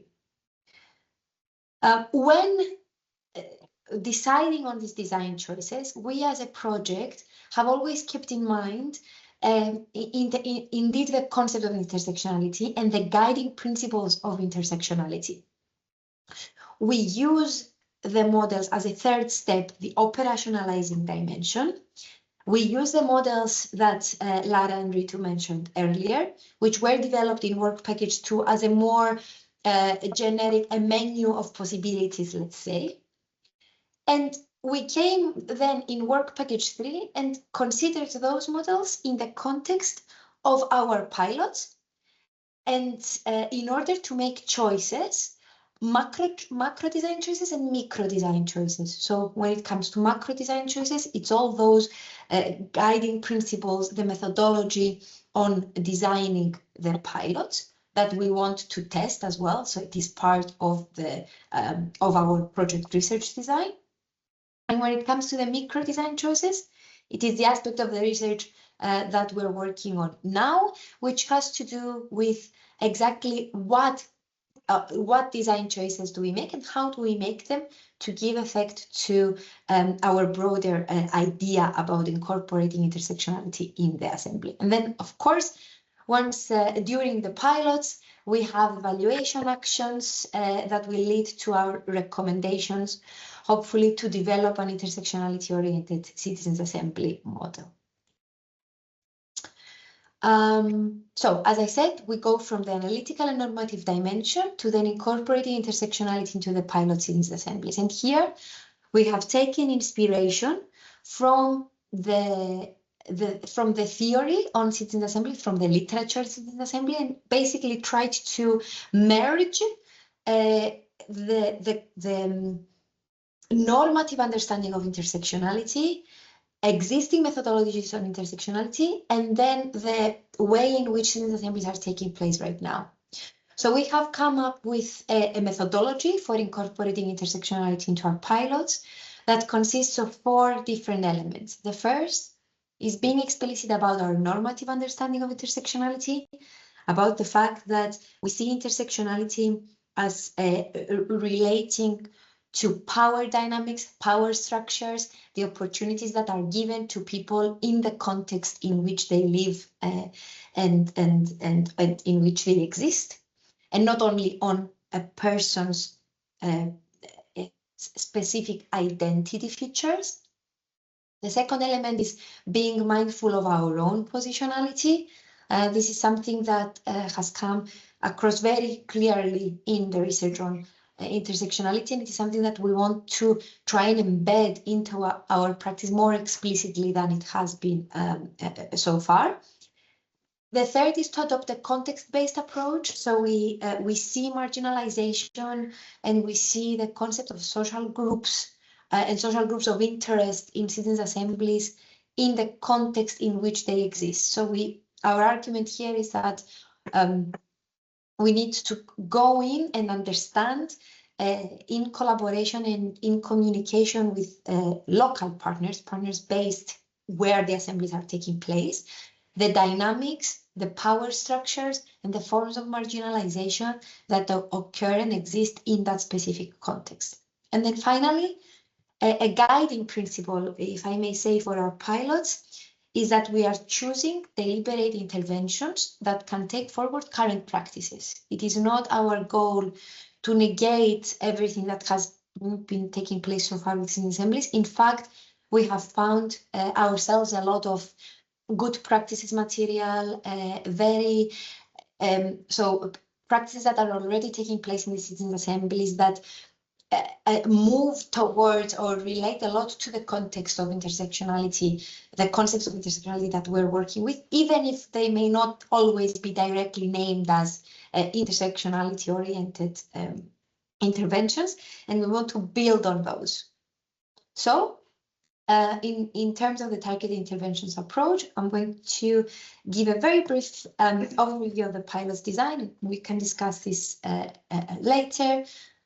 But we are basically having 3 pilots, as Dulce mentioned in the beginning. At the local pilot, we're holding a citizens assembly in Colchester, where our university is based. And our intervention here takes inspiration from community co-design. So we have brought together 2 different communities that have a stake in Colchester. It's the student community and the local resident community. We have run some co-design workshops, both in terms of the topic of the assembly and in terms of how the pilot can be designed to cater for the barriers that often exist and that have been observed in Colchester. We then have the national pilot, which will take place in Cyprus. The aim is that it will be the first of its kind here in Cyprus. There hasn't been a national citizen assembly so far. And we want to play here with the concepts of intersectionality-driven recruitment and all content. So both when it has to do with who is brought into the assembly, and when as far as it has to do with who comes to talk to the assembly and what kind of perspectives are highlighted in the assembly with regard to lived experiences of people that you may not find in the mainstream discussion. You may not find in the surveys, for instance. And then finally, we have the transnational pilot, which will take place online. Here, we will attempt a form of enclave deliberation, which is inspired by the deeply affected principles. So those deeply affected by our topic will be invited to come into a space where they can learn, share their experiences, deliberate, and come to recommendations. Our thought process here is that this can add to the current practice of the EU citizens panel. So this is what we want to try. And then finally, we have a cross-cutting intervention that has to do with facilitation. We see facilitation as a very crucial avenue through which intersectionality can be operationalized and can become more visible in the practices around citizen assemblies. So in this sense, we have developed 3 intersectionality activators that we want to try out in practice. And just to say that in all of this macro pilot design, we have always kept intersectionality as an analytical framework based on power relations understood in the relevant context in the back of our mind. And we as a team have been and remain aware of our own positionality vis-a-vis the participants, vis-a-vis also the rest of the project team. So this goes back to the discussion that we had earlier about how intersectionality features in research projects as well, beyond the actual actions that the projects are suggesting to implement. In terms of framing the 3 pilots, we have decided to go with the topic of housing. We have also decided to shift or change the framing when it comes to each pilot, something that will allow us to explore the scaling up of a topic that is to be discussed in a citizen assembly. In terms of the local pilot, we are asking how should we deal with housing problems in the community. When it comes to Cyprus, we are asking what should be the priority in dealing with the housing crisis. And for the transnational pilot, our thought process is very directly linked also to the plans on affordable housing. So we ask how can the EU help deal with housing problems across Europe. I have to admit that it is very, challenging to share everything that we have been doing across 2 deliverables in 10 minutes, but I hope that I have given you an overview, and I think Niall will now tell you more about what we have done in the empirical part, and I look forward to hearing your views and feedback. Thank you. Thank you, Anastasia. Now I'll give the floor to Dr. Niall O'Connor, also Senior Lecturer at Essex Law School. The floor is yours. Thank you very much. So I also have the challenge of presenting a 150-page deliverable in 10 minutes. But if anyone is having trouble sleeping at night, please feel free to read the entire deliverable yourselves. In the interest of time, I will give a very kind of brief overview of what we found. So as Anastasia mentioned, we did identify lots of good practices and existing approaches to citizens' assemblies. So what we sought to do was to apply our framework that Anastasia just presented to those existing practices. So two broad aims, or three broad aims, to identify gaps, good practices, and also opportunities for improvement. Now, the reason for that is that our approach to intersectionality, as set out in the theoretical part of the project, uses intersectionality as an analytical and normative lens. And there are two dimensions to the use of intersectionality in that way. One is to identify the problem. So what are the gaps in existing practices of citizens' assemblies vis-a-vis intersectionality? And then secondly, which is what we're doing now, is to address those gaps, so to propose solutions to the problems that were identified at the first stage. So what I'm talking about now is the gap identification, so an analysis or application of our framework to existing practices. Okay, so because we are essentially forward-looking as a project, our framework is intended to propose reforms to citizens' assembly practices.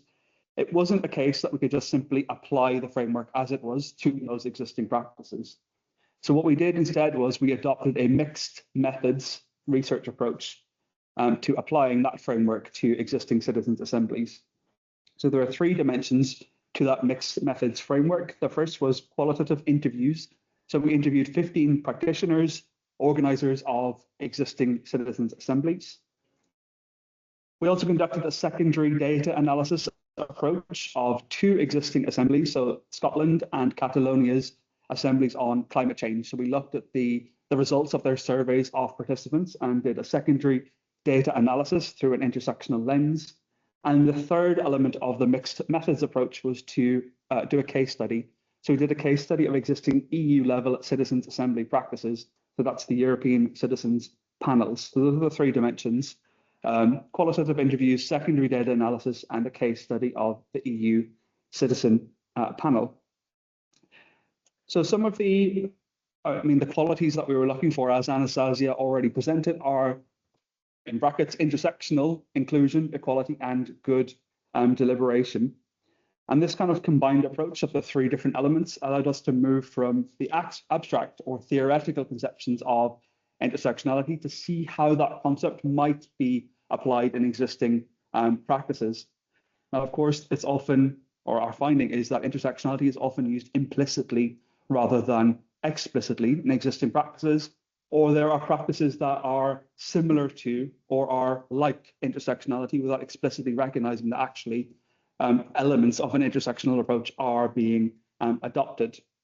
Now, the reason for that is that most existing citizens' assemblies and deliberative practices have one of their objectives of diversity. So diversity is a frequent term that's used across the practices that we identified in our analysis. So diversity and inclusion. I don't think any citizens' assembly or deliberative practice would not strive for inclusivity and diversity. But we haven't found any evidence of existing practices explicitly using intersectionality as the relevant framework. We also identified gaps in methodology. So I mentioned the secondary data analysis.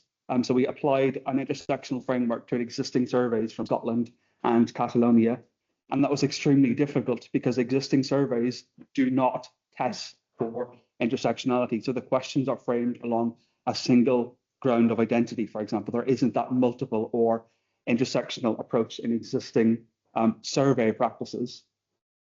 So our kind of overall finding then is that there is a push for diversity without explicitly adopting an intersectional lens. So obviously, it's very easy to be critical of those existing practices. But of course, if you are not explicitly adopting an intersectional lens in your assembly or in your approach, there's no particular reason why intersectionality would be evident. And that's something that we're arguing for as a project. Intersectionality does not happen accidentally. It must be achieved proactively, so through a methodology. Just by kind of stage of the assembly, so Anastasia mentioned that there are three stages that we are looking at: the input stage, the throughput stage, and the output stage. Just some examples of kind of deficiencies or gaps that we identified. One is the idea of lottery or sortition which is kind of the gold standard of recruitment to existing citizens' assembly, so that the mirror principle. So the assembly should reflect the population as a whole. This often leads to tokenistic representation of minorities rather than genuine inclusiveness or genuine representation of marginalized social groups. So our argument is that sortition, which is, I think, usually aimed towards legitimacy, sortition can actually reproduce and worsen existing exclusions and inequalities of marginalized groups. So the point we're trying to make there is that applying an intersectionality lens means questioning some of these existing practices that are, again, the gold standard of existing citizens' assemblies.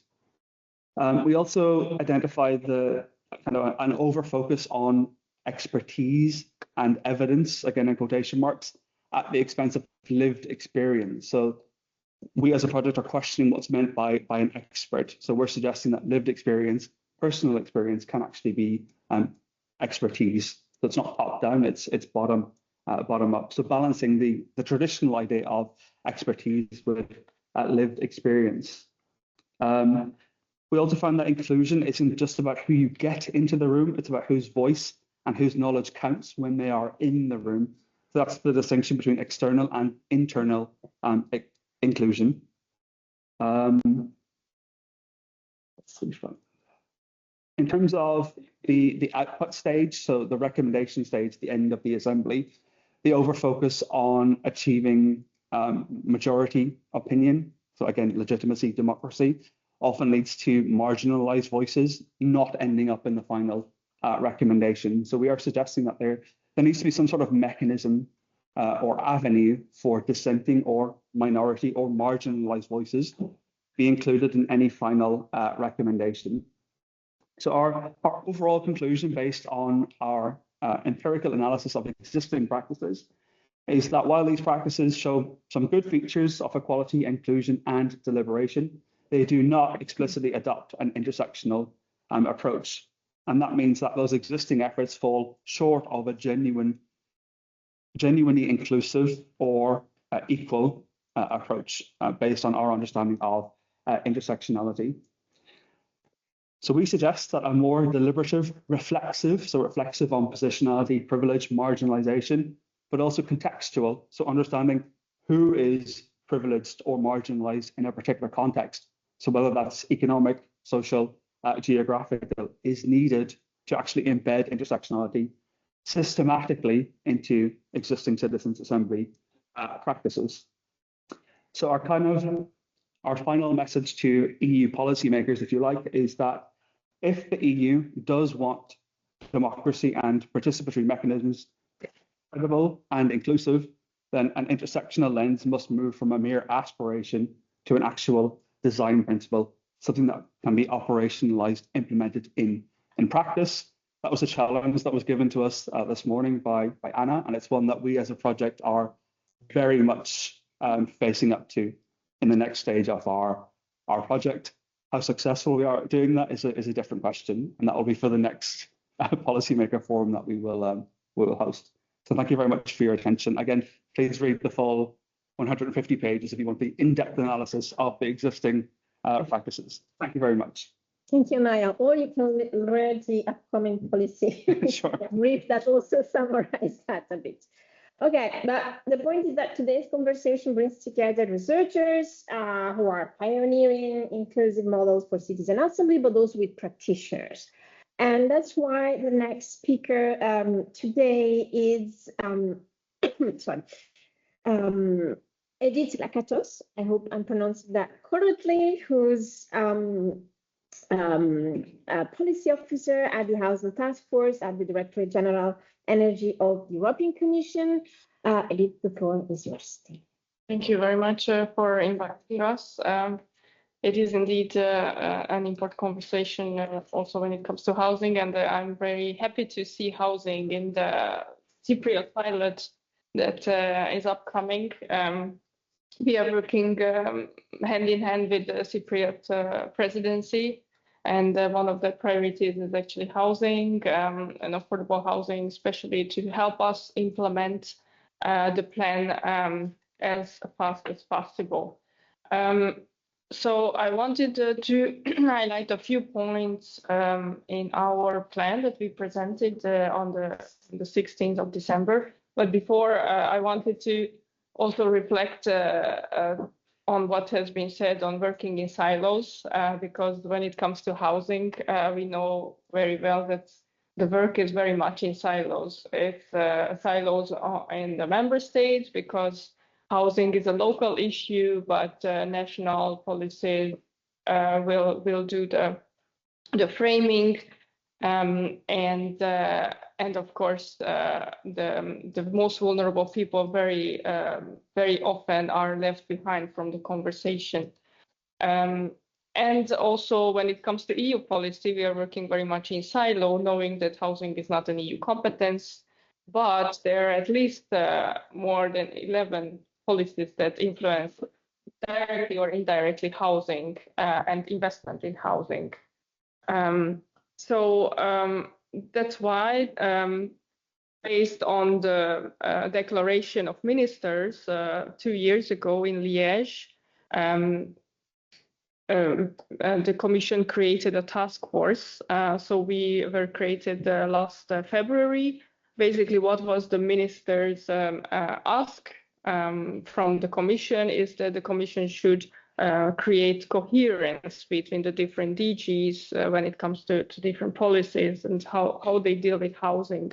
So the task force mission is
is very motivated also to bring these vulnerable people who are quite behind in terms of housing to the top of the priorities.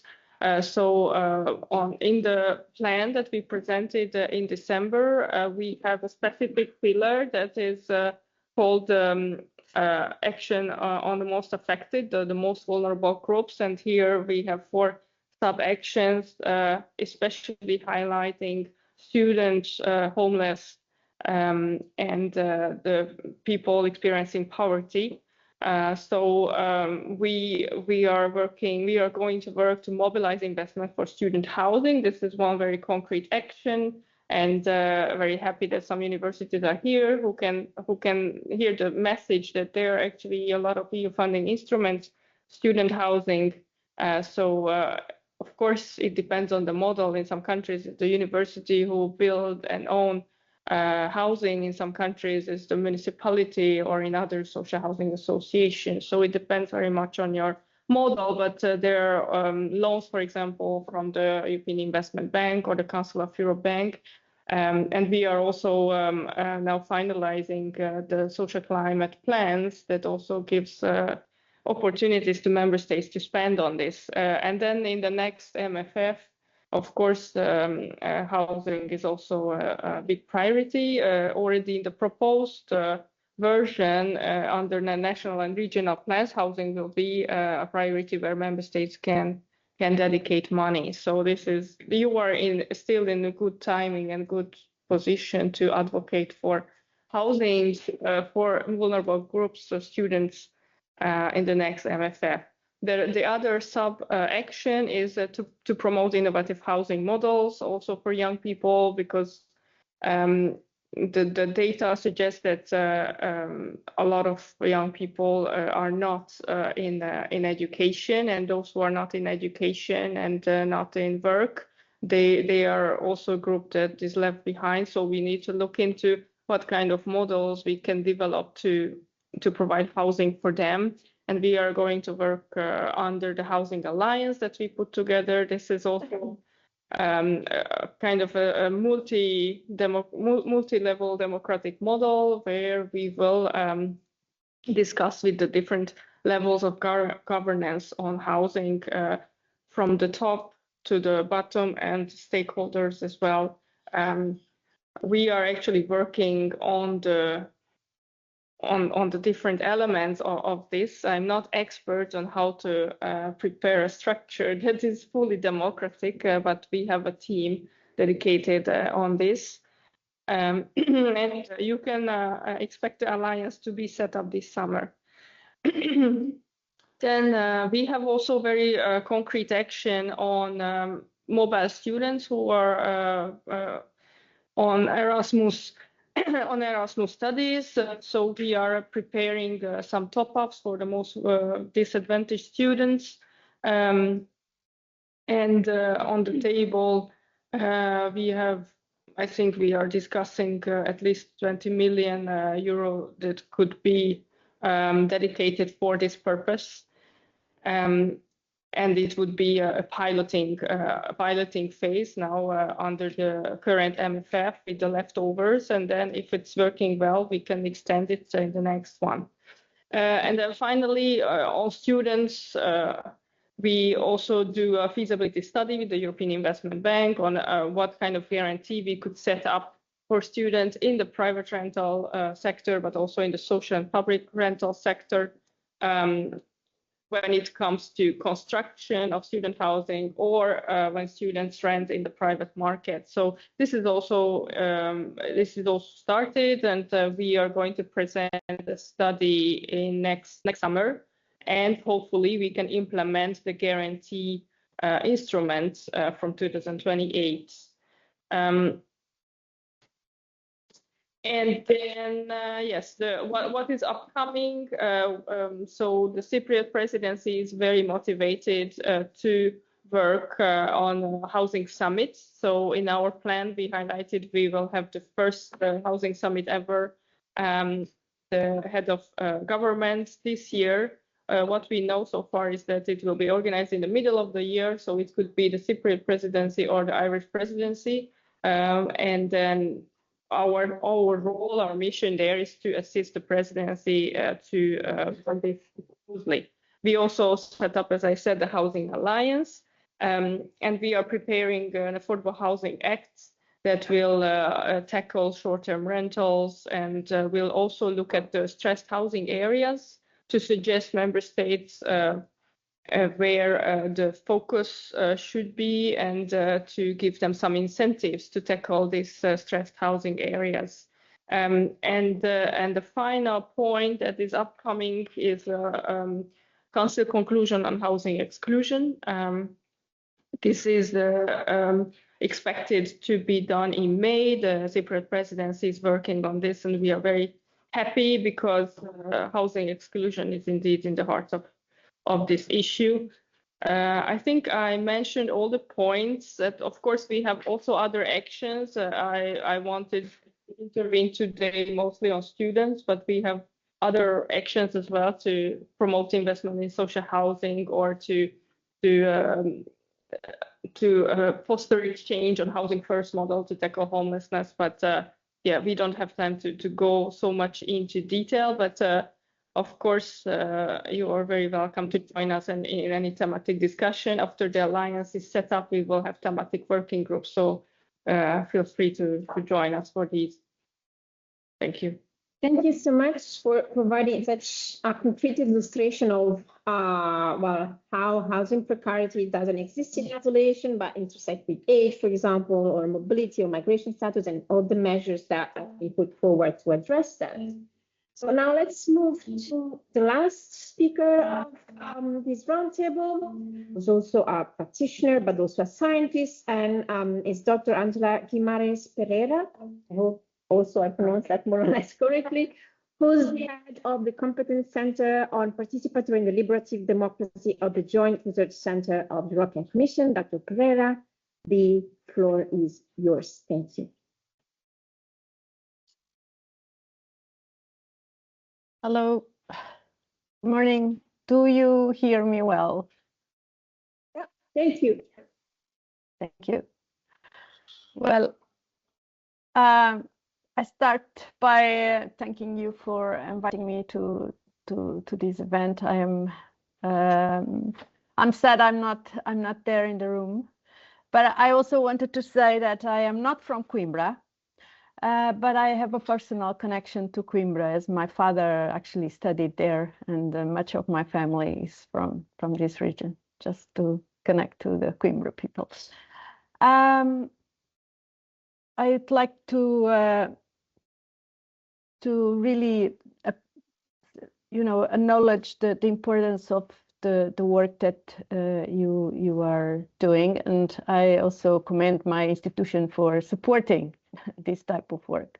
So I'm from the Competence Centre on Participatory and Deliberative Democracy. It's a Commission's Competence Centre. I lead it, where we study and develop guidance and work on implementing effective participation practices. And as a scientific officer and practitioner of citizen participation, I'm more concerned with the practice and this specifically the practice of systematically including citizens of all sorts of all walks of life in citizen participation exercises. And I see from the presentation of Lara Greaves that there are many models to practice inclusion.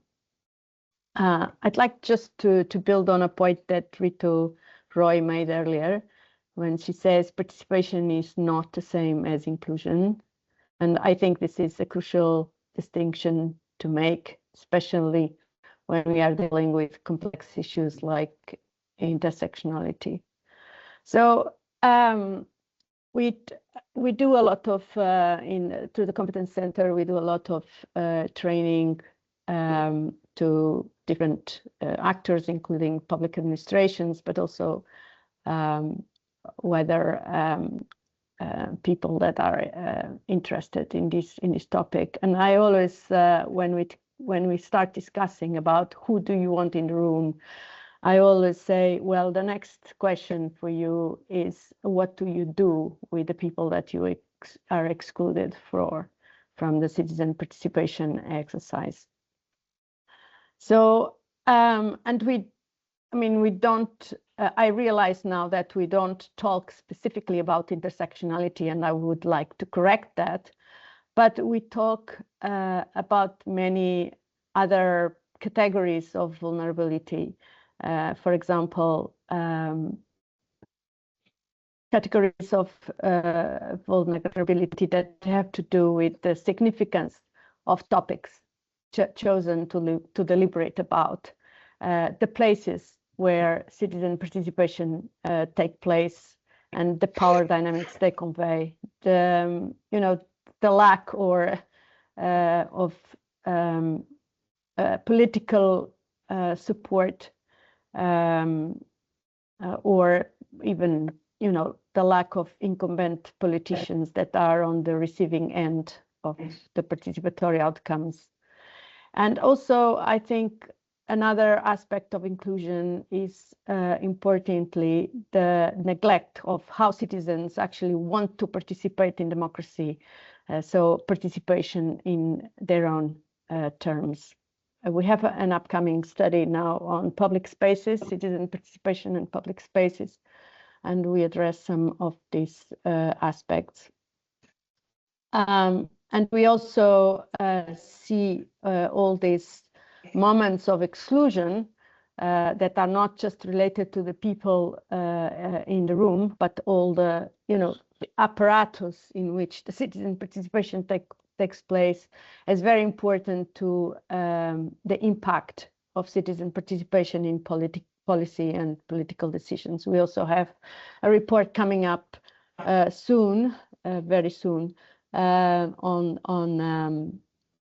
the impact of citizen participation in policymaking and political decision. And I was, even reflecting just while you were talking, and it was so great because I learned so many things. To what extent, the lack of embeddedness of citizen participation in the broader political or better democratic organization actually plays a role on considering intersectionality. Because do we discuss this, for instance, in elections? Everyone can cast a vote, even if, of course, there are situations where there are vulnerabilities that can impede this. But probably there is a more fundamental issue with citizen participation within the democratic organization that also exacerbates certain types of exclusion. I want to mention that we recently adopted the European Democracy Shield.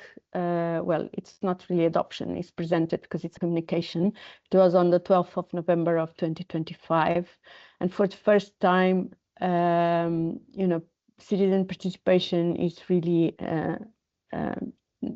it's anchored on policy. And when I mean, of course, there are many other activities, both internal. There is a recommendation of citizen participation to member states and so on. But it is the European Democracy Shield contemplating this aspect as also enables us to do more work on the quality of these processes. It doesn't mention intersectionality, and I think this is something that we will have to consider for a review, but it puts a lot of attention on proxies to that. I'm sorry to call it like that, but it does specify context and the locality of citizen participation. It speaks about communities, and it speaks about public spaces and neighborhoods. And so there is some elements there, but of course, I realize that it doesn't speak about the intersectionality. So we hope to see, the results of your projects also to be able to provide evidence that this is something that really needs to get in. Now, in my experience of organizing citizen participation, whatever approach you take, I have to say that it's likely that you gain some and lose others, and especially if you are fixed in one method.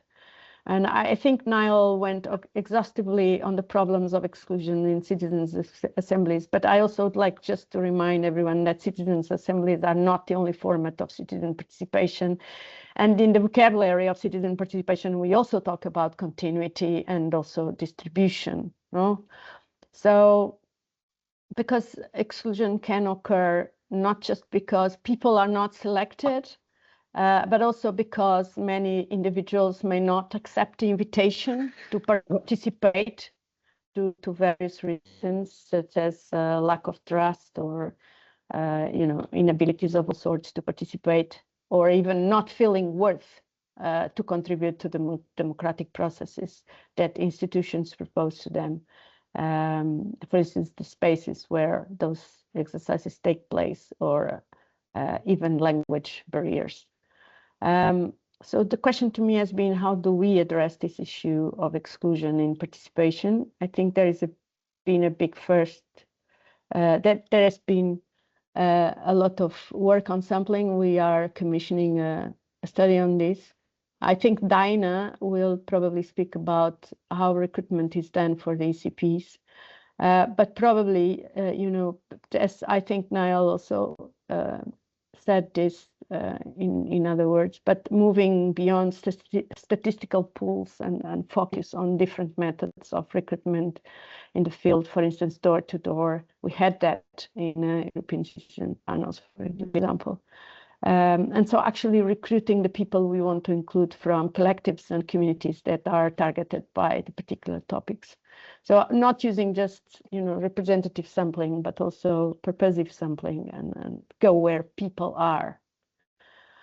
Then another aspect of exclusion for me is what Anastasia touched in the issue of facilitation. In my experience, facilitation that goes beyond reasoned discourse and encompass other types of intervention and deliberation is key when we are dealing with intersectionality, as I understand it, and as you have very nicely described. We have developed, for instance, the concept of material deliberation almost 20 years ago, and that can give some answers to these. Of course, never exhaustive, but starting point. But the point is to recognize that different types of vulnerabilities require also different types of facilitation, and I think you sort of touched there. So I was also wondering, while you were talking about if intersectionality is not one of these key dimensions of of quality of citizen participation, that actually would require methods that go beyond the single method. I already alluded to this, but I wanted to come back on this. It comes to my mind, for example, a recent case in Barcelona, where besides the Citizens' Assembly, they really had to actually complement the exercise with other smaller formats to engage the communities they really wanted to engage, because these communities would never come in, and it was mostly a problem of language barrier, because they wouldn't speak any of the official language of Catalonia. But it's something to consider, that we need probably to go beyond this single method.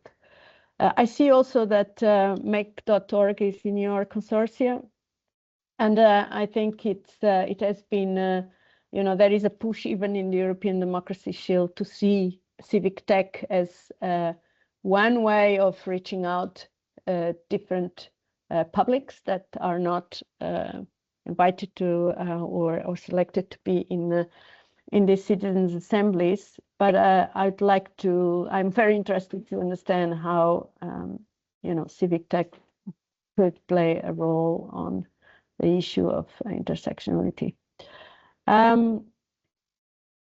So finally, I feel that, we at the Competence Centre here are more to learn, and I'm very happy that one of my colleagues is actually following more thoroughly this project. I personally would like to know more about the case studies you are conducting and how you are addressing the practical impediments to inclusive participation. So thank you so much for your important work, and I look forward to learn more and possibly scale up what you are doing. Thank you.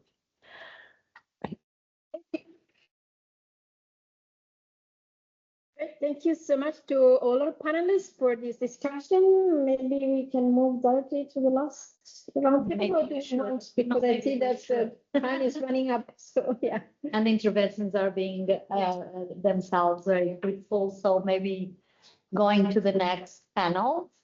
Now, could we change maybe? Lucia is moderating. I can do it from here.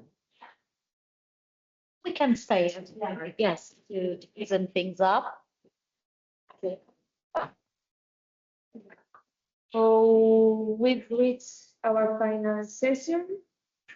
And in our project, as Lucia mentioned before, after theorizing about intersectionality, evaluate existing citizens' assemblies and pilot our 3 models.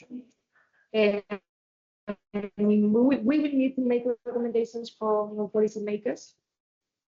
As the aim of work 5, where we will also use to engage with policymakers, but also other stakeholders, so we can achieve the widest possible dissemination of these recommendations and other project activities. That's why this roundtable focuses on this engagement with the stakeholders and policymakers and dissemination. And well, the aim is to learn from the people who know the most about it. Fernando will first present our plan for the project, and then we will have Daina Neiiendam from the Area and Public Policy and Citizens Engagement of the Directorate General for Communication, Corina Stratulat from the European Policy Centre, and also our colleagues from the Synchrony project. So please, Fernando, the floor is yours.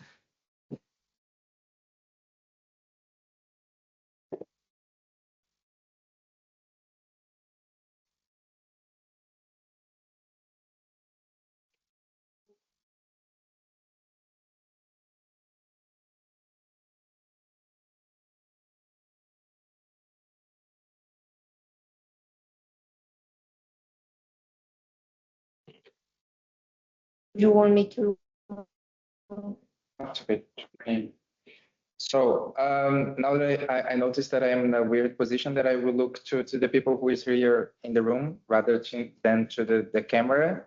But I think they will be able to look more at the slides too. So yeah, regarding my presentation today is mostly it's a little bit of a kickstart of what we would say in more technical terms, the work package 5, but in a more broader way, it's the challenge that was given to us here today to be able to create more toolbox, or to be able to implement those things that we are working in the project, and then create instruments that will be able to be operationalized after or during the project. So our idea with this work package and the policy forum and the living labs and the things that we are starting to work within work package 5 is a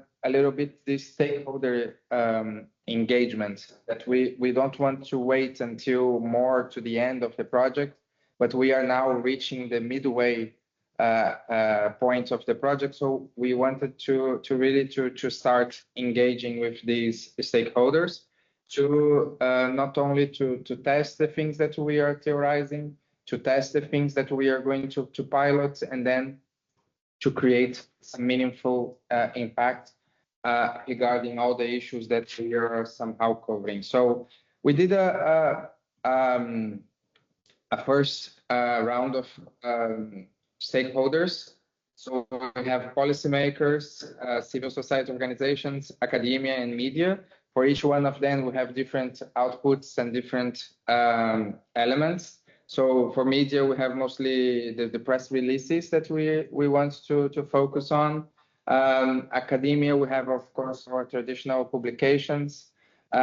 Civil societies, organizations, we are working with the partnerships, the participation in pilots. They are being more active. And what we are focusing here the most is the policy forum and the living lab that we are focusing on for the policymakers.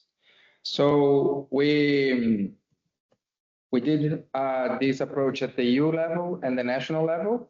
At the EU level, I mean, we have a really big list of institutions that we covered. I just highlighted here the main ones, or the main core, like the European Commission, the European Parliament, Committee of the Regions, European Economic and Social Committee, and some of the directorates and subdivisions within these levels. And at the national level, each partner in the consortium made this own exercise at the national level that we will be able to also create this dialogue. So the idea here for the, not to today's meeting in general, but my presentation is a little bit to raise awareness to these issues that we want to do. Refine the list. So the idea is to, I know we are short on time, but the idea during maybe a break or maybe raising the awareness for the issue, but continuing the conversation in the future is to refine the list. So to see if we forgot or we need to readdress some of the actors, some of the people who we are contacting. It's important for us to find the correct interlocutors in this dialogue.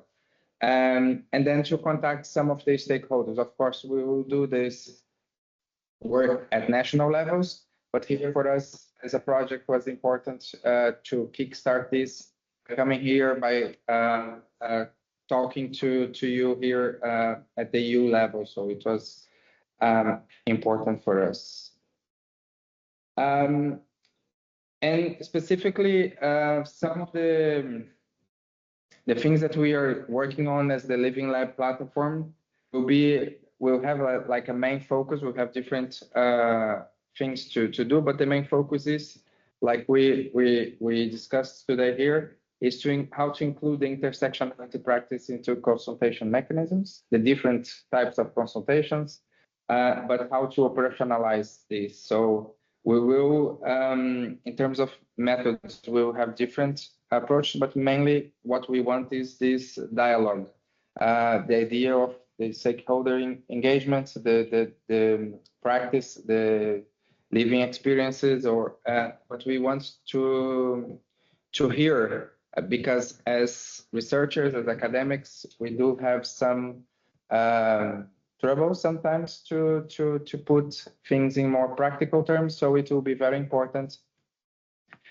when we approach this as this work package, this Living Lab platform, and this more practical terms, it will be very important for us to listen to people and not only to talk what we find out. So there are several activities planned, but they are in a way centered around training. That we talked about this earlier too. So the idea of capacitating people for the intersectionality approach.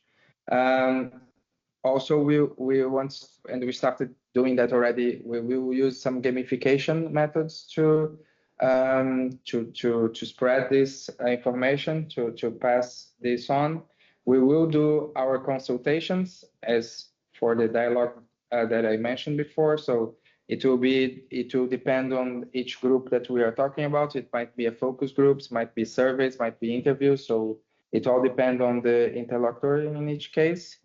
And for today, and I leave that for this for the discussion eventually that we might have. The idea is to do this first test, this first dialogue to validate a little bit this approach, and to start this continuous engagement. So it's not only this time and then maybe the last time that we will meet, but to continue the conversation. As I mentioned, when you subscribe and you register to this event today, we also mentioned some other activities. The idea that you might be interested in continue this conversation. Then after the event, we will get in touch again and we will we'll continue that, and maybe you can share with others, and we will continue the work that is being done. So from my side, that's it. Thank you so much, Fernando, for explaining what we will do in the project, and I hope we manage to do it. And now I'll give the floor to Diana. Now, I hope I pronounced it correctly. From, as I said, from the area of public opinion and citizens engagement of the Directorate General for Communication. Thank you for being here. Thank you, and thank you for inviting. It's really interesting topic in my area, because I will represent the really practical and hands-on approach on organizing citizens' assemblies.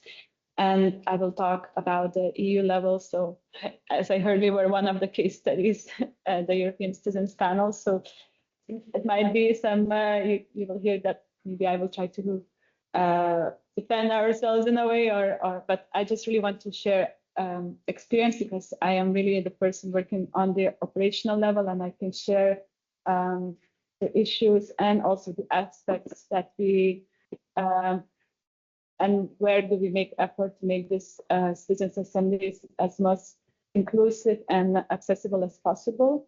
I must admit that intersectionality is not a term that we use in our calls for tender or recruitment of citizens, and this is where we should probably take more thought in and address it.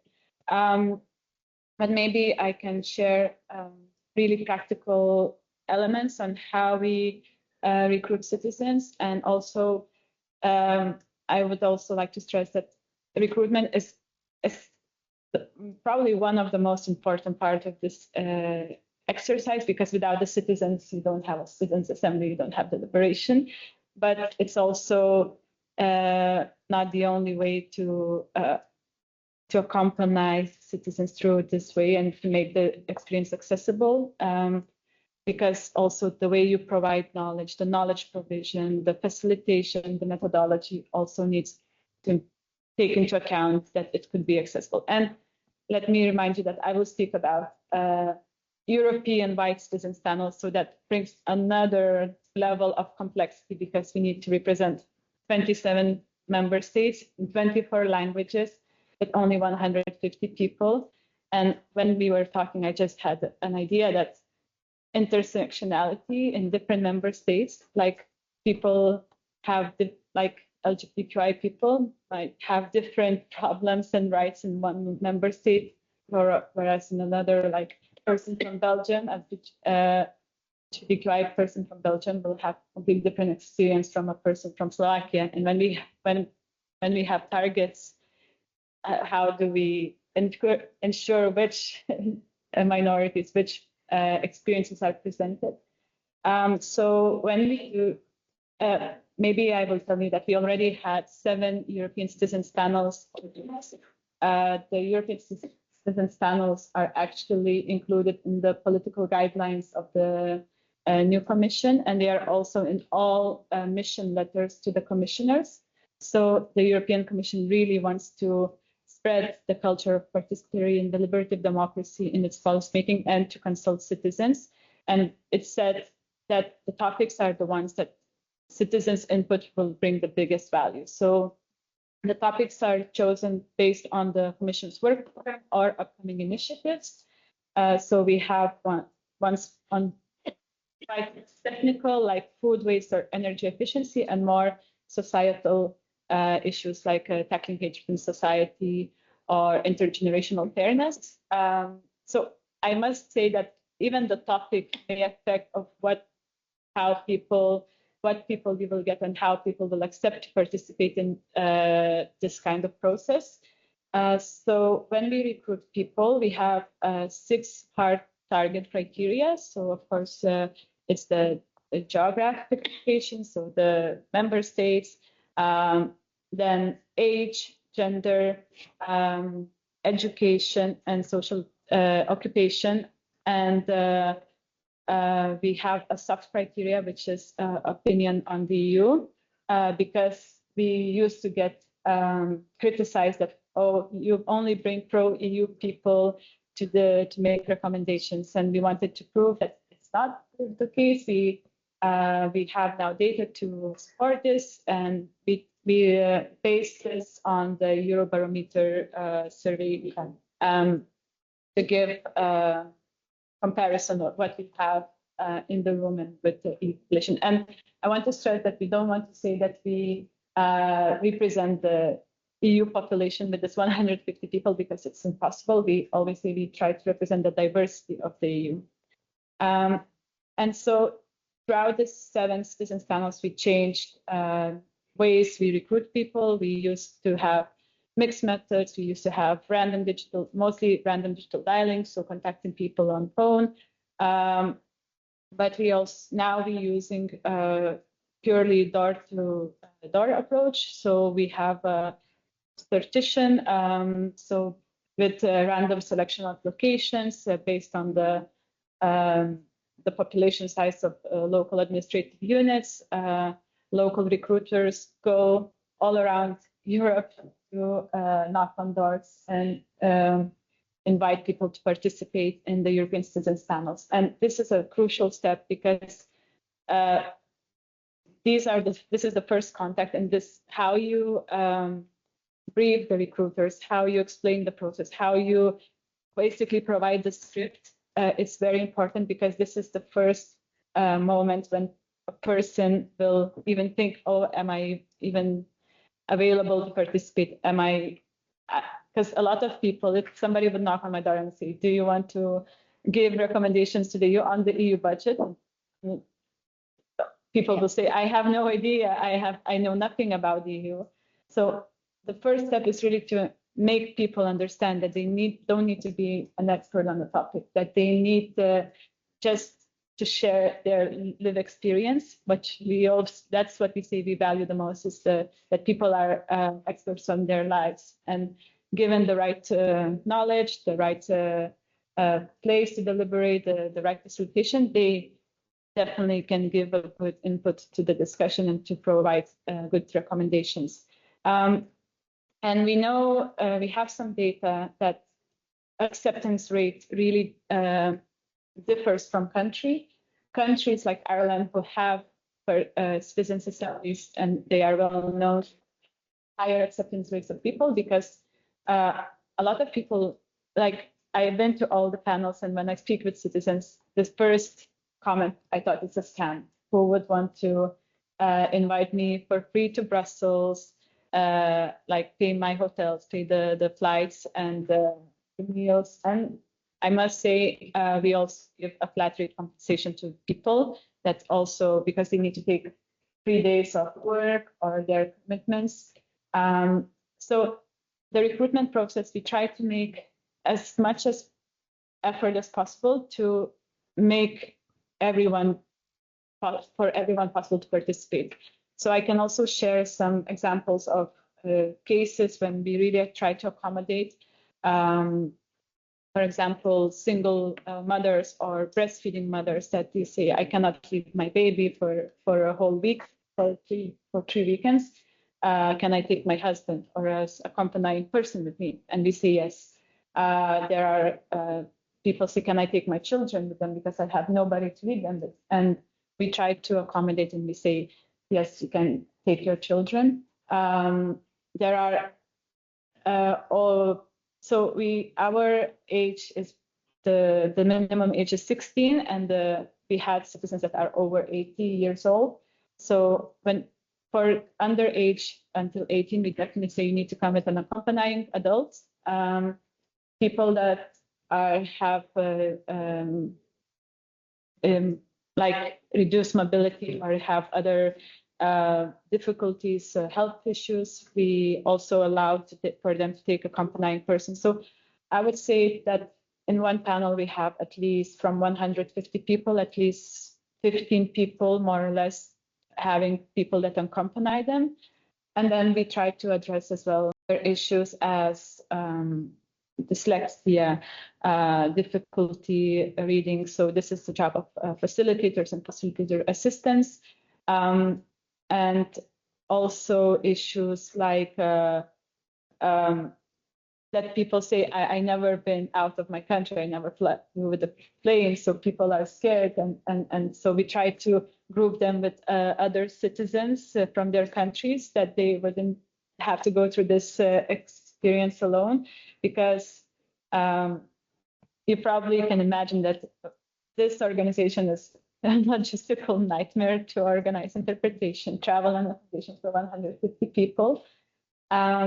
So this is just a few examples of how we try to make this experience accessible to when we are recruiting people. But then another challenge is from the moment you recruit them and they accept, there is a whole preparation phase. So how do you keep the people engaged, that they don't drop out, that they don't get scared in the moment when they get their ticket.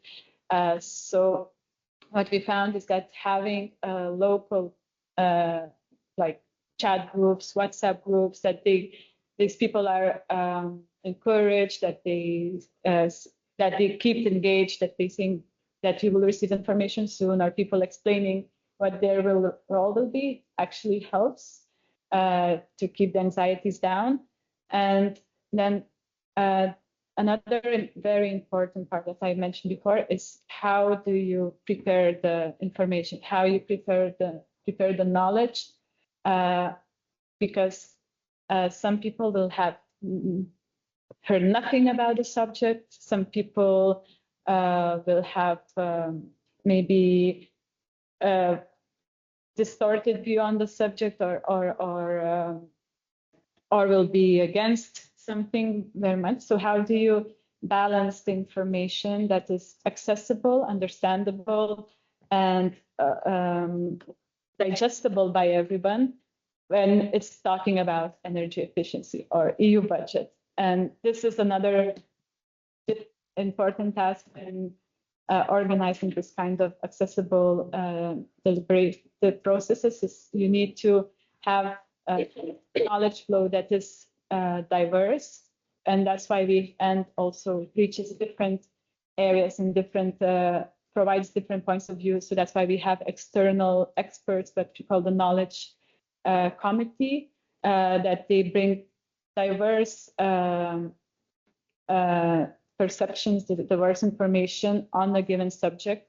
And also that's where we try to include also civil society organizations, and also to make this knowledge committee as much diverse as possible. So also representing member states, the geographical divide, the gender balance.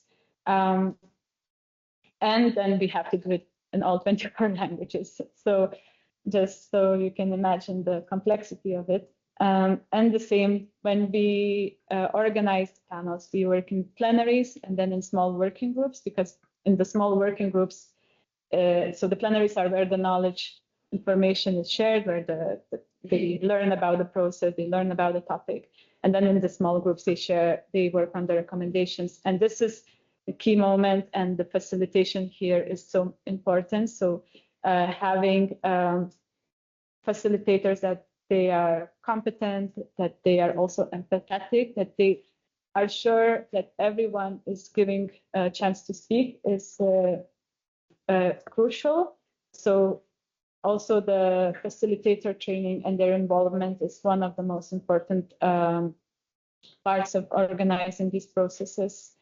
And then we also, while organizing, we learned that especially with the subject on tackling hatred in society, this is where we also had more targeted recruitment, because we specifically asked that the locations chosen would be from lower income communities, to have more chances to have people that could be affected on the topic. And when we were designing the methodology, we realized that the discussion is a sensitive topic, and there might be moments where people might get sensitive or scared or just emotional. So we realized that each officer and also support officer in this process would be necessary. And whenever a person needs to calm down, or just talk with somebody, or just to have a safe space. So we also provided that, and now we are continuing with this practice with all other panels, to have somebody people could go to and speak when they feel uncomfortable, or when they have some issues with other participants or other staff. I could speak a lot about this process, but I think I gave you an overview, and I'm very looking forward to your project recommendations, because I think as much we do a lot to make sure that we have this opportunity available to everybody, but I think we still miss out on a lot of people. So it'd be nice to have them on board. Yes. Thank you so much, Diana, for sharing your experience with the panels. And then I'll pass the floor to Corina from the European Policy Centre. Thank you for the invitation. And you've asked me to talk about impact, and because of course it's nice to have well-designed processes as democratic as effective as possible, but there also has to be a meaningful way citizens engage and a feedback loop and impact to the work that that goes behind and into these activities. I won't focus only on citizens events because you asked me to speak more generally about the influencing policymaking in Brussels. So I'll share a few thoughts based on my experience. And I will just start by saying that one thing I've learned is that impact is really not a moment, and it's not an output, but rather is a long-term process that's built through relationships. It's sustained through consistency, and it's realized through timing. I think generally when we speak about impact, we tend to focus a lot on context and on access. And of course, these are very important issues, but I would say that what's possibly even more important, or I would say what truly matters is in fact networks. In my work, these networks can extend beyond policymakers alone. They include EU and national officials, think tanks from the member states, but also in Brussels, researchers and experts outside the EU, and of course, journalists and civil society actors. And I think impact emerges when you are embedded in these networks and can connect people, can connect ideas, can connect debates. Very often, influence does not come from speaking directly with a decision maker, but rather from being part of a wider community that shapes how an issue is understood and how it's understood over time. And I think this also reflects the intersectionality of Brussels policymaking, because policy problems rarely sit within one institution or in one competence or in one sector. They emerge at the intersection of domains, of actors, of experiences, and of course, influence follows basically the same logic. The other thing which I think is important when we talk about impact is that Brussels policymaking is deeply ecosystem based.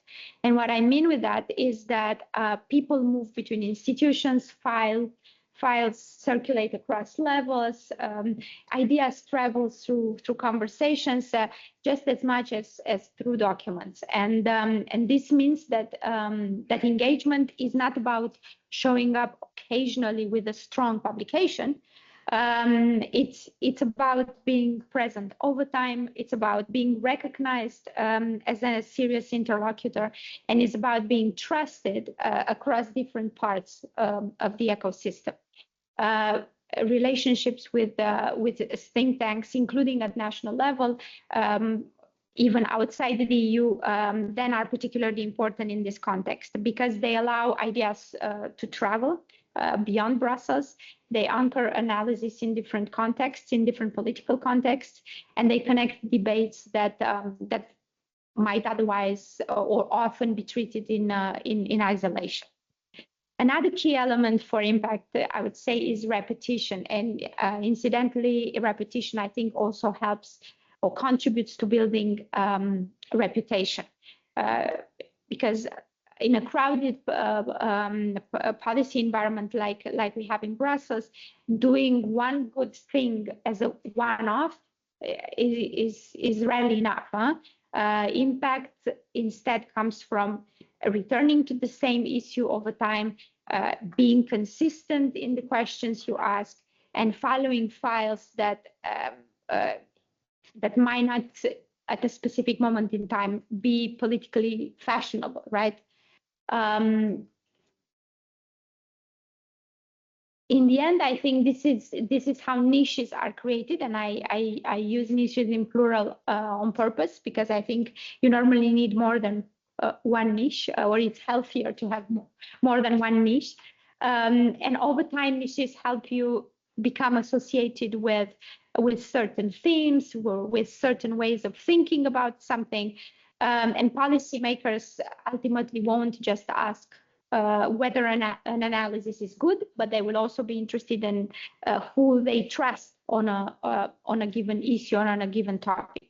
So repetition in that sense is not just about saying something again and again. It is also about that. It's important to say something over and over again, because it helps to mainstream your point of view. It helps to bring it across, but it goes beyond that. It's also about being reliably present at key intersections of the debate. And this brings me to another important point for impact, I think, which is choosing wisely your topics. Brussels is an overcrowded policy market. On some issues, a lot of people are talking at the same time. Often they're saying similar things. And in those cases, obviously, it's very difficult to have impact unless you genuinely bring a new angle.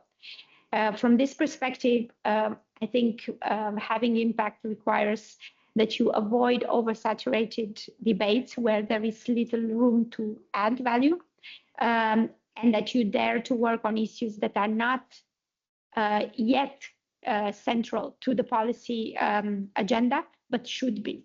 Of course, it's not easy, because working on issues that are not on the policy agenda can mean that you have to work without funding, or that you work without recognition, that people might not take you seriously, and also that you assume a certain degree of risk, because you might get it wrong. You talk about issues that are in the future. And I think this is where intersectional thinking becomes especially powerful. Emerging policy challenges rarely appear fully formed within one silo. They tend to arise where domains overlap. So, for example, between governance and security, between technology and democracy, between economics and social cohesion, just to give a few examples. And by working at these intersections early on, you can help frame issues where institutions might be forced to react at some point. This kind of anticipatory work, again, may not generate immediate visibility, but when the issue moves on the agenda, and often what moves it on the agenda is crisis, those who have been working on those issues then, of course, are consistent, and they've done so consistently, they suddenly become in demand. Then, of course, anticipation and repetition only work if ideas circulate, right? And this is why working across multiple channels is essential. In my work, this means that I have to combine targeted closed-door engagement with policymakers, with public events and stakeholder dialogues, with analytical publications, and also media and commentary work. So you have to do all of that, as opposed to just focusing on one channel, because different channels reach different intersections of audiences and stakeholders. Sometimes the path to policymaking runs through public debate. Sometimes it runs through institutional reflections, but oftentimes the two reinforce each other. So relying on a single channel risks missing on key intersections where policy influence actually happens. A final condition for impact that I wanted to share with you is institutional literacy, because of course not all policymaking is the same. Some competencies sit at the EU level, some sit at the national level, some at a local level. Some moments are about agenda settings, others are about technical design or implementation. So impact depends on knowing who decides what, at what stage intervention makes sense, and which level of governance matters most. In this sense, intersectional policymaking also means that decisions in one area often have consequences or spillover effects for other areas. So understanding these overlaps helps to ensure that engagement is not only timely, but it's also strategically placed. Now, it is important to be clear, to specify that in practice, impact rarely looks like, a clear, immediate policy outcome. Policy change is not usually caused, quotation marks, by a single discrete event or decision, which means also that it's very difficult, if not impossible, to determine causality between an organization's policy influencing activities or work and the policy outcomes. This is why I think it's healthier, in a sense, for policy influencers to be looking towards contribution rather than attribution. More often than not, I think in the end, policy impact looks like helping to reframe how a problem is understood, introducing new language or concepts into the debate, connecting actors that otherwise might not talk to each other, or keeping future-oriented issues alive in a system which tends to be driven by short-term pressures.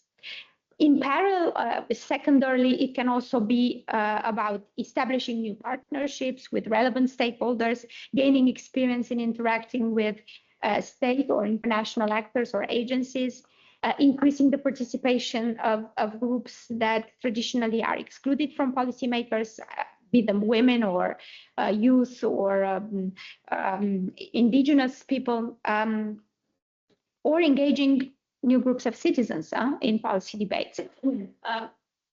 I think what's important to specify here also is that all these forms of impact are slow, are cumulative, and are relational.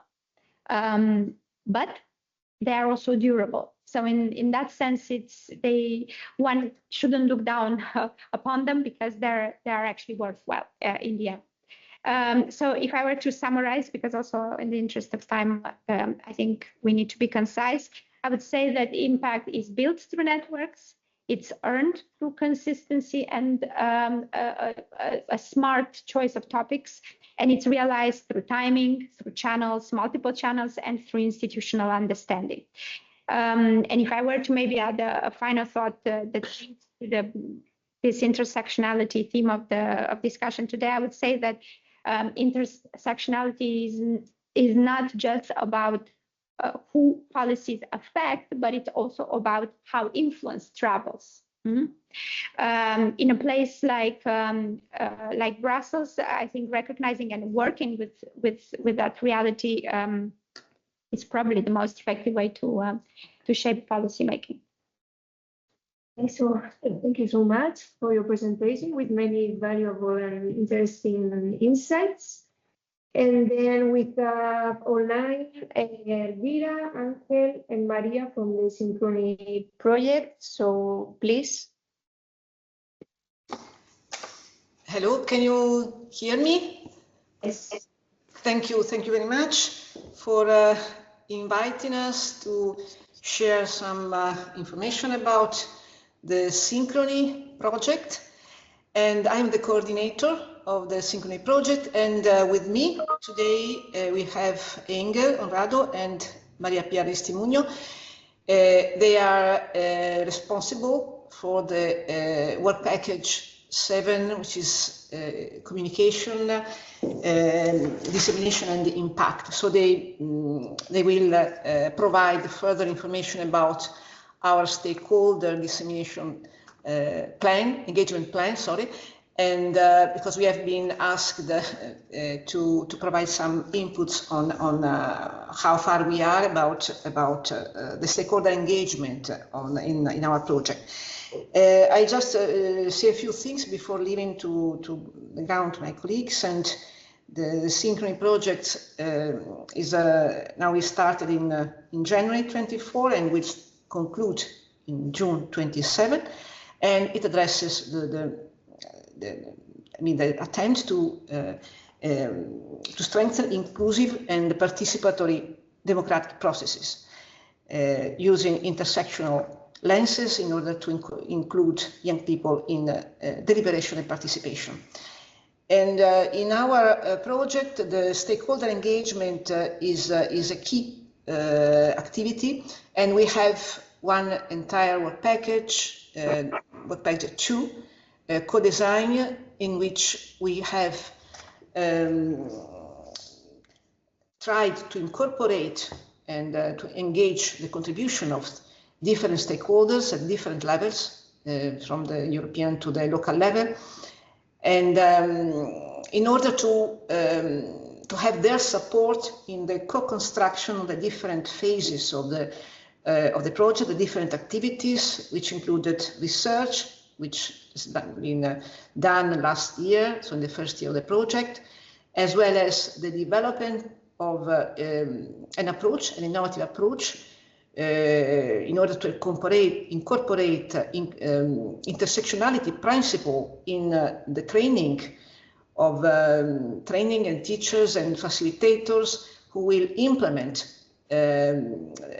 our tools, our instruments in the activities aimed to strengthen the capacity of those who are involved in deliberative and participatory exercises with young people, to be more sensitive to the need to include different kinds of groups of young people. And we are at the moment involved in piloting the tools and the approaches that we have developed, and we will know more about the findings and also the evaluation of their effectiveness in the next month. So we will be in the condition to next year to share also the results of the project. A further issue that I wanted to mention is a way to strengthen the engagement of stakeholders. We have arranged to establish 3 boards which they make up a stakeholders collaborative network. And these boards, they are the expert advisory board, which is composed of experts, academics, and people that provide input in different type of inputs and scientific and methodological inputs. And we have a youth-led committee, and this board includes representatives of youth organizations that are particularly sensitive and work with underrepresented youth.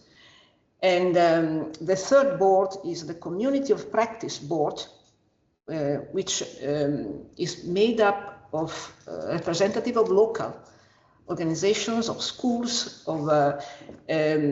which are supporting us now in the implementation of the pilots, and they ensure that we are more attuned to the needs of the young people in terms of ensuring their inclusiveness into the participation and deliberation activities. And these boards have followed us so far in the different activities, and their contribution will continue till the end of the project. And so now I will leave to Angel and Maria Pia, and they will provide more details on the WP7, the work package 7, with the stakeholder engagement plan, with information about what has been done so far and what we plan to do in the next months. So thank you again, and I leave to Angel or Maria Pia the ground, please.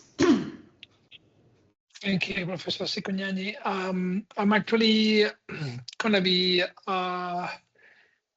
give me a second. There's going to be, I hope you can see my screen, and then you can see the presentation. Yes. Yeah. Good. Yes. So I'm gonna do a little bit of a recap. So, well, hi everybody. I'm Ángel Honrado, and I'm working with Professor Cicognani actually in Synchrony. We're leading the Work Package 7 on communications, dissemination, exploitation, and impact. And my colleague Maria Pia Aristimuño actually is supporting the management of our intervention, or in the project. But on these few minutes, I just want to take it from what Professor Cicognani already said about, and probably go a little bit faster about how we design the stakeholder engagement to support this intersectionality-oriented, work in synchrony, and what happened and when the design met reality in a way, and how we are actually, supporting that part, from the communications and dissemination perspective. So, and I really invite Professor Cicognani or Maria Pia actually to complement anything if you feel this is needed, either now or after the intervention. Probably,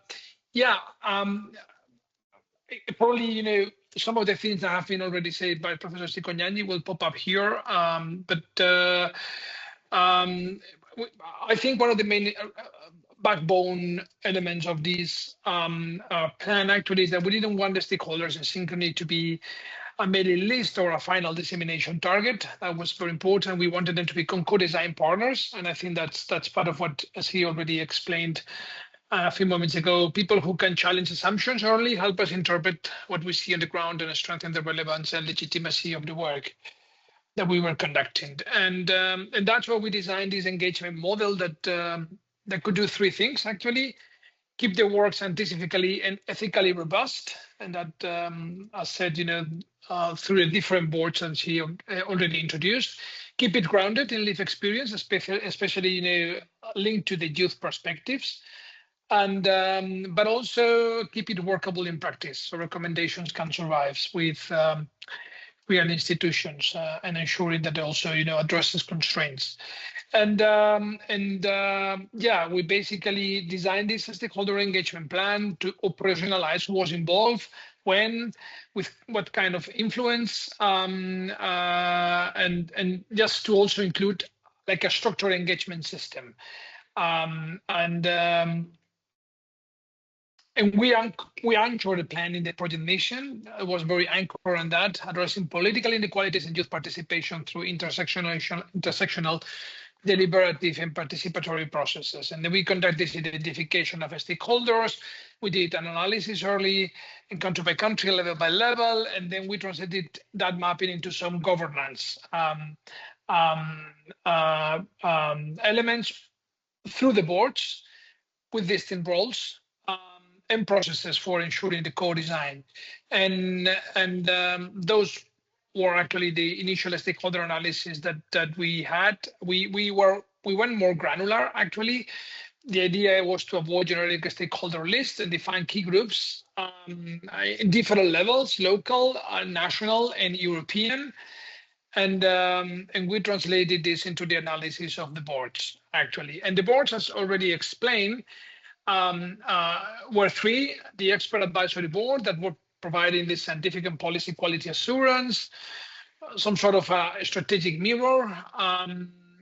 The second was the youth co-organization group, or the youth-led committee, to keep youth agency and live experience at the center, especially from young people.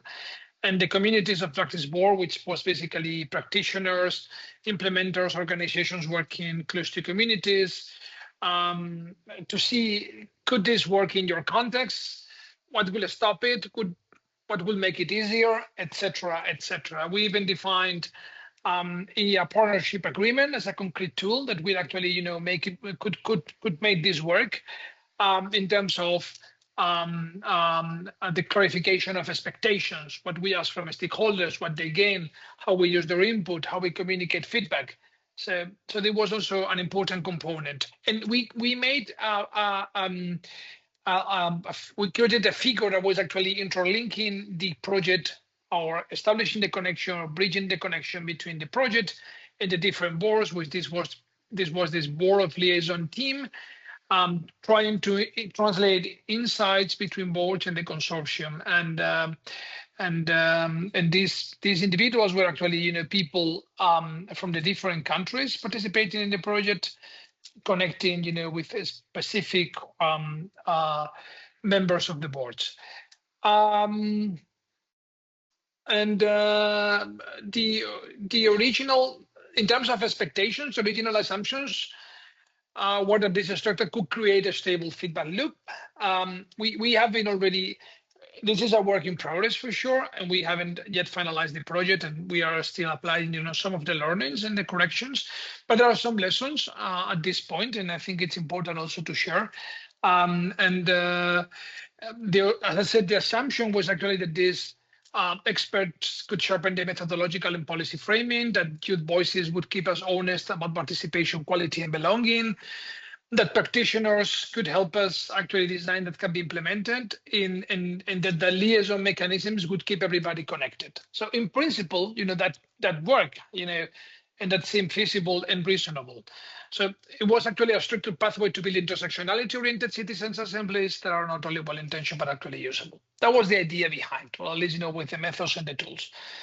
And in this regard, you can see here, there was already designed a collaborative co-design process throughout the project with specific moments recurring to stakeholders to shape instruments, the kits, the guidelines, and the piloting choices, and actually contributing in a way or providing inputs to specific pieces of the project and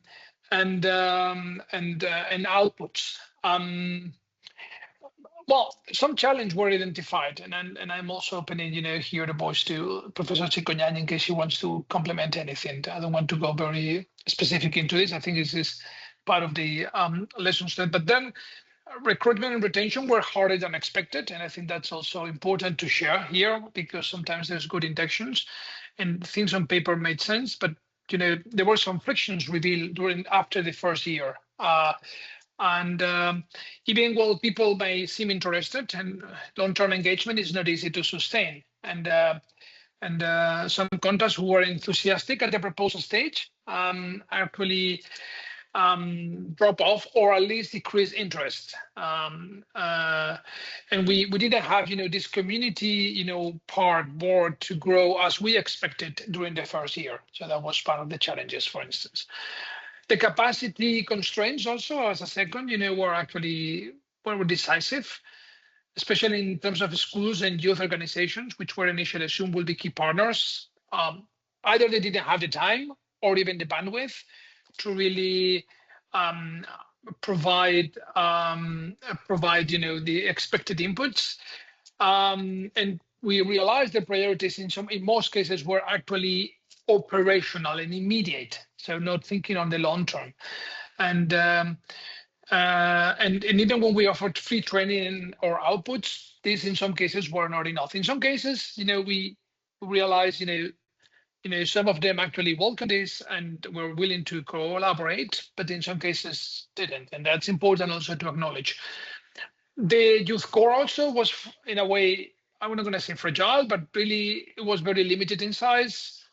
This was a strong signal. If you want youth engagement that is consistent and meaningful, you need not only good intentions, but also proper support and incentives, and also trying to understand what are the young people's realities as well. Dependency and timing. There were some delays and they were planned. That is typical in projects that created some domino effect. Postponing some workshops, participation in surveys, etc., etc. And well, when you have some elements that affect, in principle, that also affects the rest. Nothing that we couldn't actually address as a project, but eventually it has a domino effect that also is good to consider. Somehow also we learned that there is intermediaries are not definitely a magic solution. Working through multipliers, NGOs, youth organizations, educational bodies, which again on paper, and also in terms of in board package 7, we learned this also because I will explain you a little bit later, one of the initiatives we had, and it didn't go as planned. We've always think that this simplifies the engagement. However, intermediaries have their own constraints, incentives, and timing, and they don't necessarily match with what we have as a project. So with this, with the challenges presented, how we adapted, and I think is also the important lesson, how we shifted the center of gravity to the local level, and we pivoted actually, rather than insisting on the EU level board, model as the main engine, of co-design. We moved towards a more local, context-based approach, using the liaison mechanism much more actively as we had planned initially. That's very important, and that showed very important benefits and advantages. There were fewer language barriers. There was more concrete collaborations. In most cases, there were already collaborations established or at least connections made. There were issue relationship building trust. Actually, when you are working with the stakeholders at local level, that you are close to them, the trust is built, at least in a faster fashion. And there's faster feedback because it's anchored in real local dynamics that you understand as liaison and they understand, and that you can actually, comprehend as the liaison. Of course, it also has a cost because it requires more time, more coordination, and more hands-on facilitation. So there's always a trade-off. Local tailoring, in a way, gives you depth and relevance, but it demands capacity. So in practice, the boards still matter. I think that's also the message. And but the role, I guess, in a way, becomes more target, which I think that's one of the things we really learned. Can provide a strategic feedback at key moments, can support dissemination and legitimacy, which I think is one of the key aspects, and they help interpret findings and context, rather than being the sole or main mechanism of ongoing co-design, which I think that's also one of the things that we learned. Before going into some conclusions, I also would like to, of course, communication plan is supporting this element. So as part of the Work Package 7, we have been contributing to adapting, creating spaces in the website in local language, what's going on in your specific country, in your specific setting, how we are engaging with you, what are the next steps, what are the main outputs produced.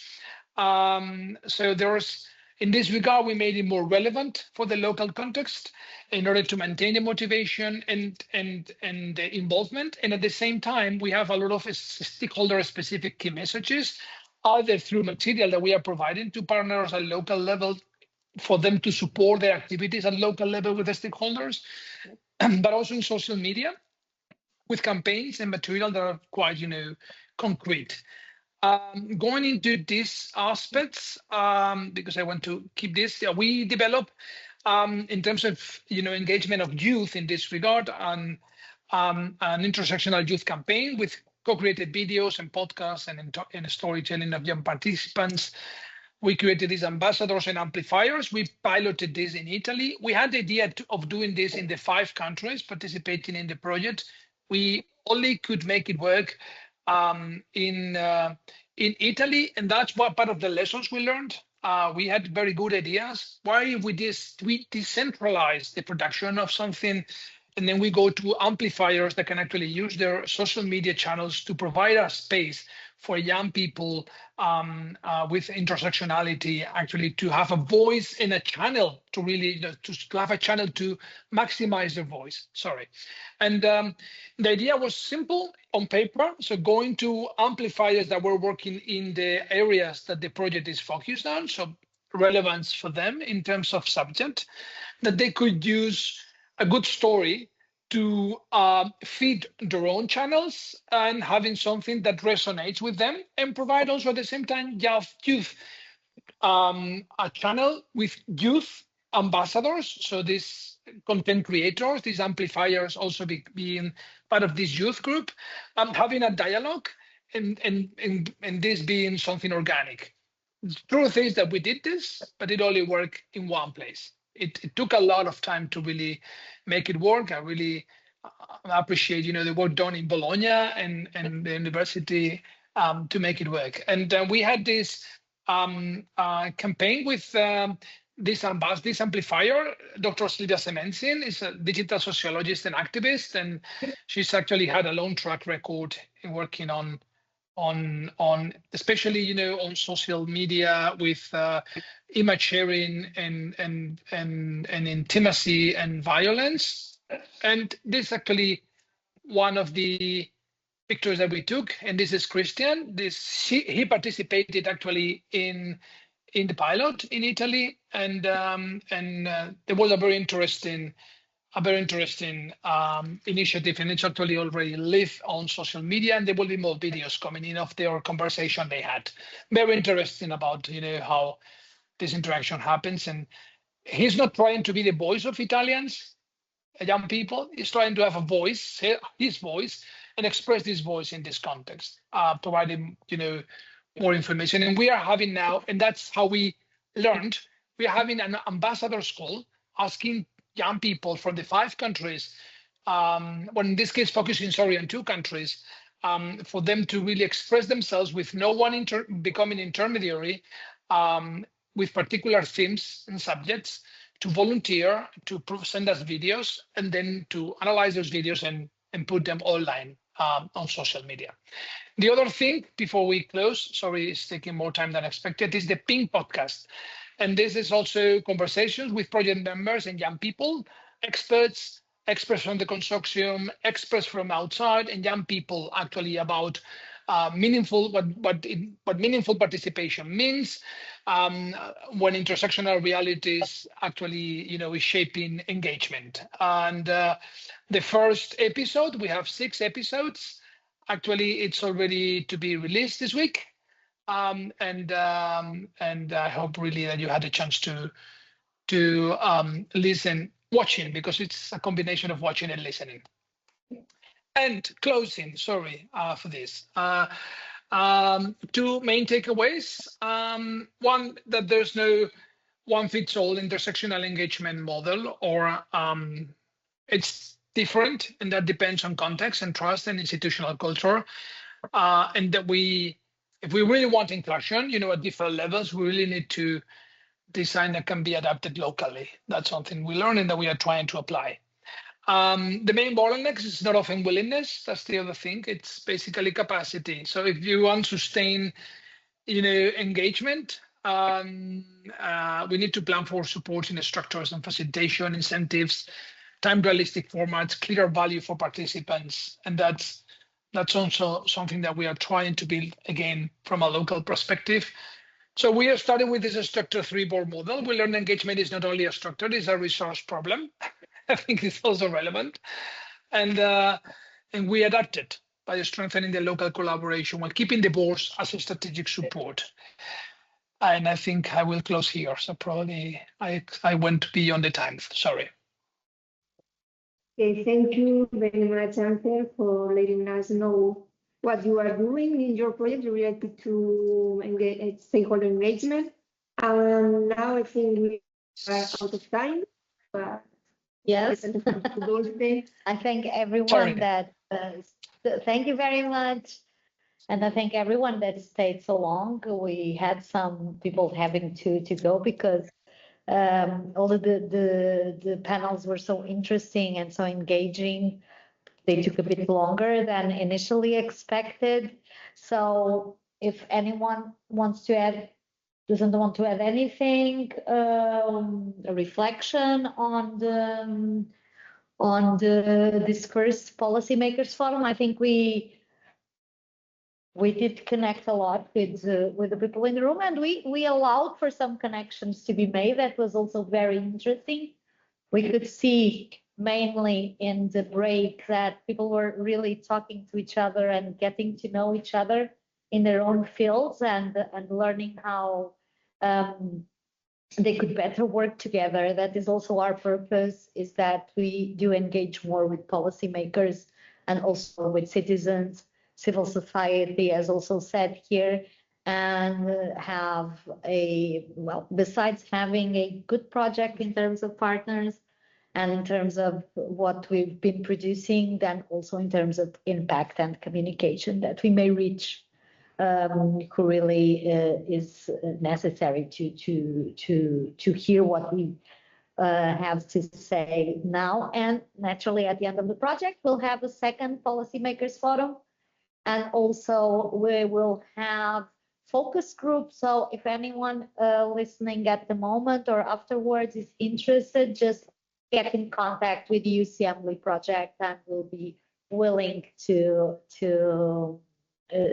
respond and to engage. Thank you very much. Thank you to everyone, and see you next Policymakers Forum.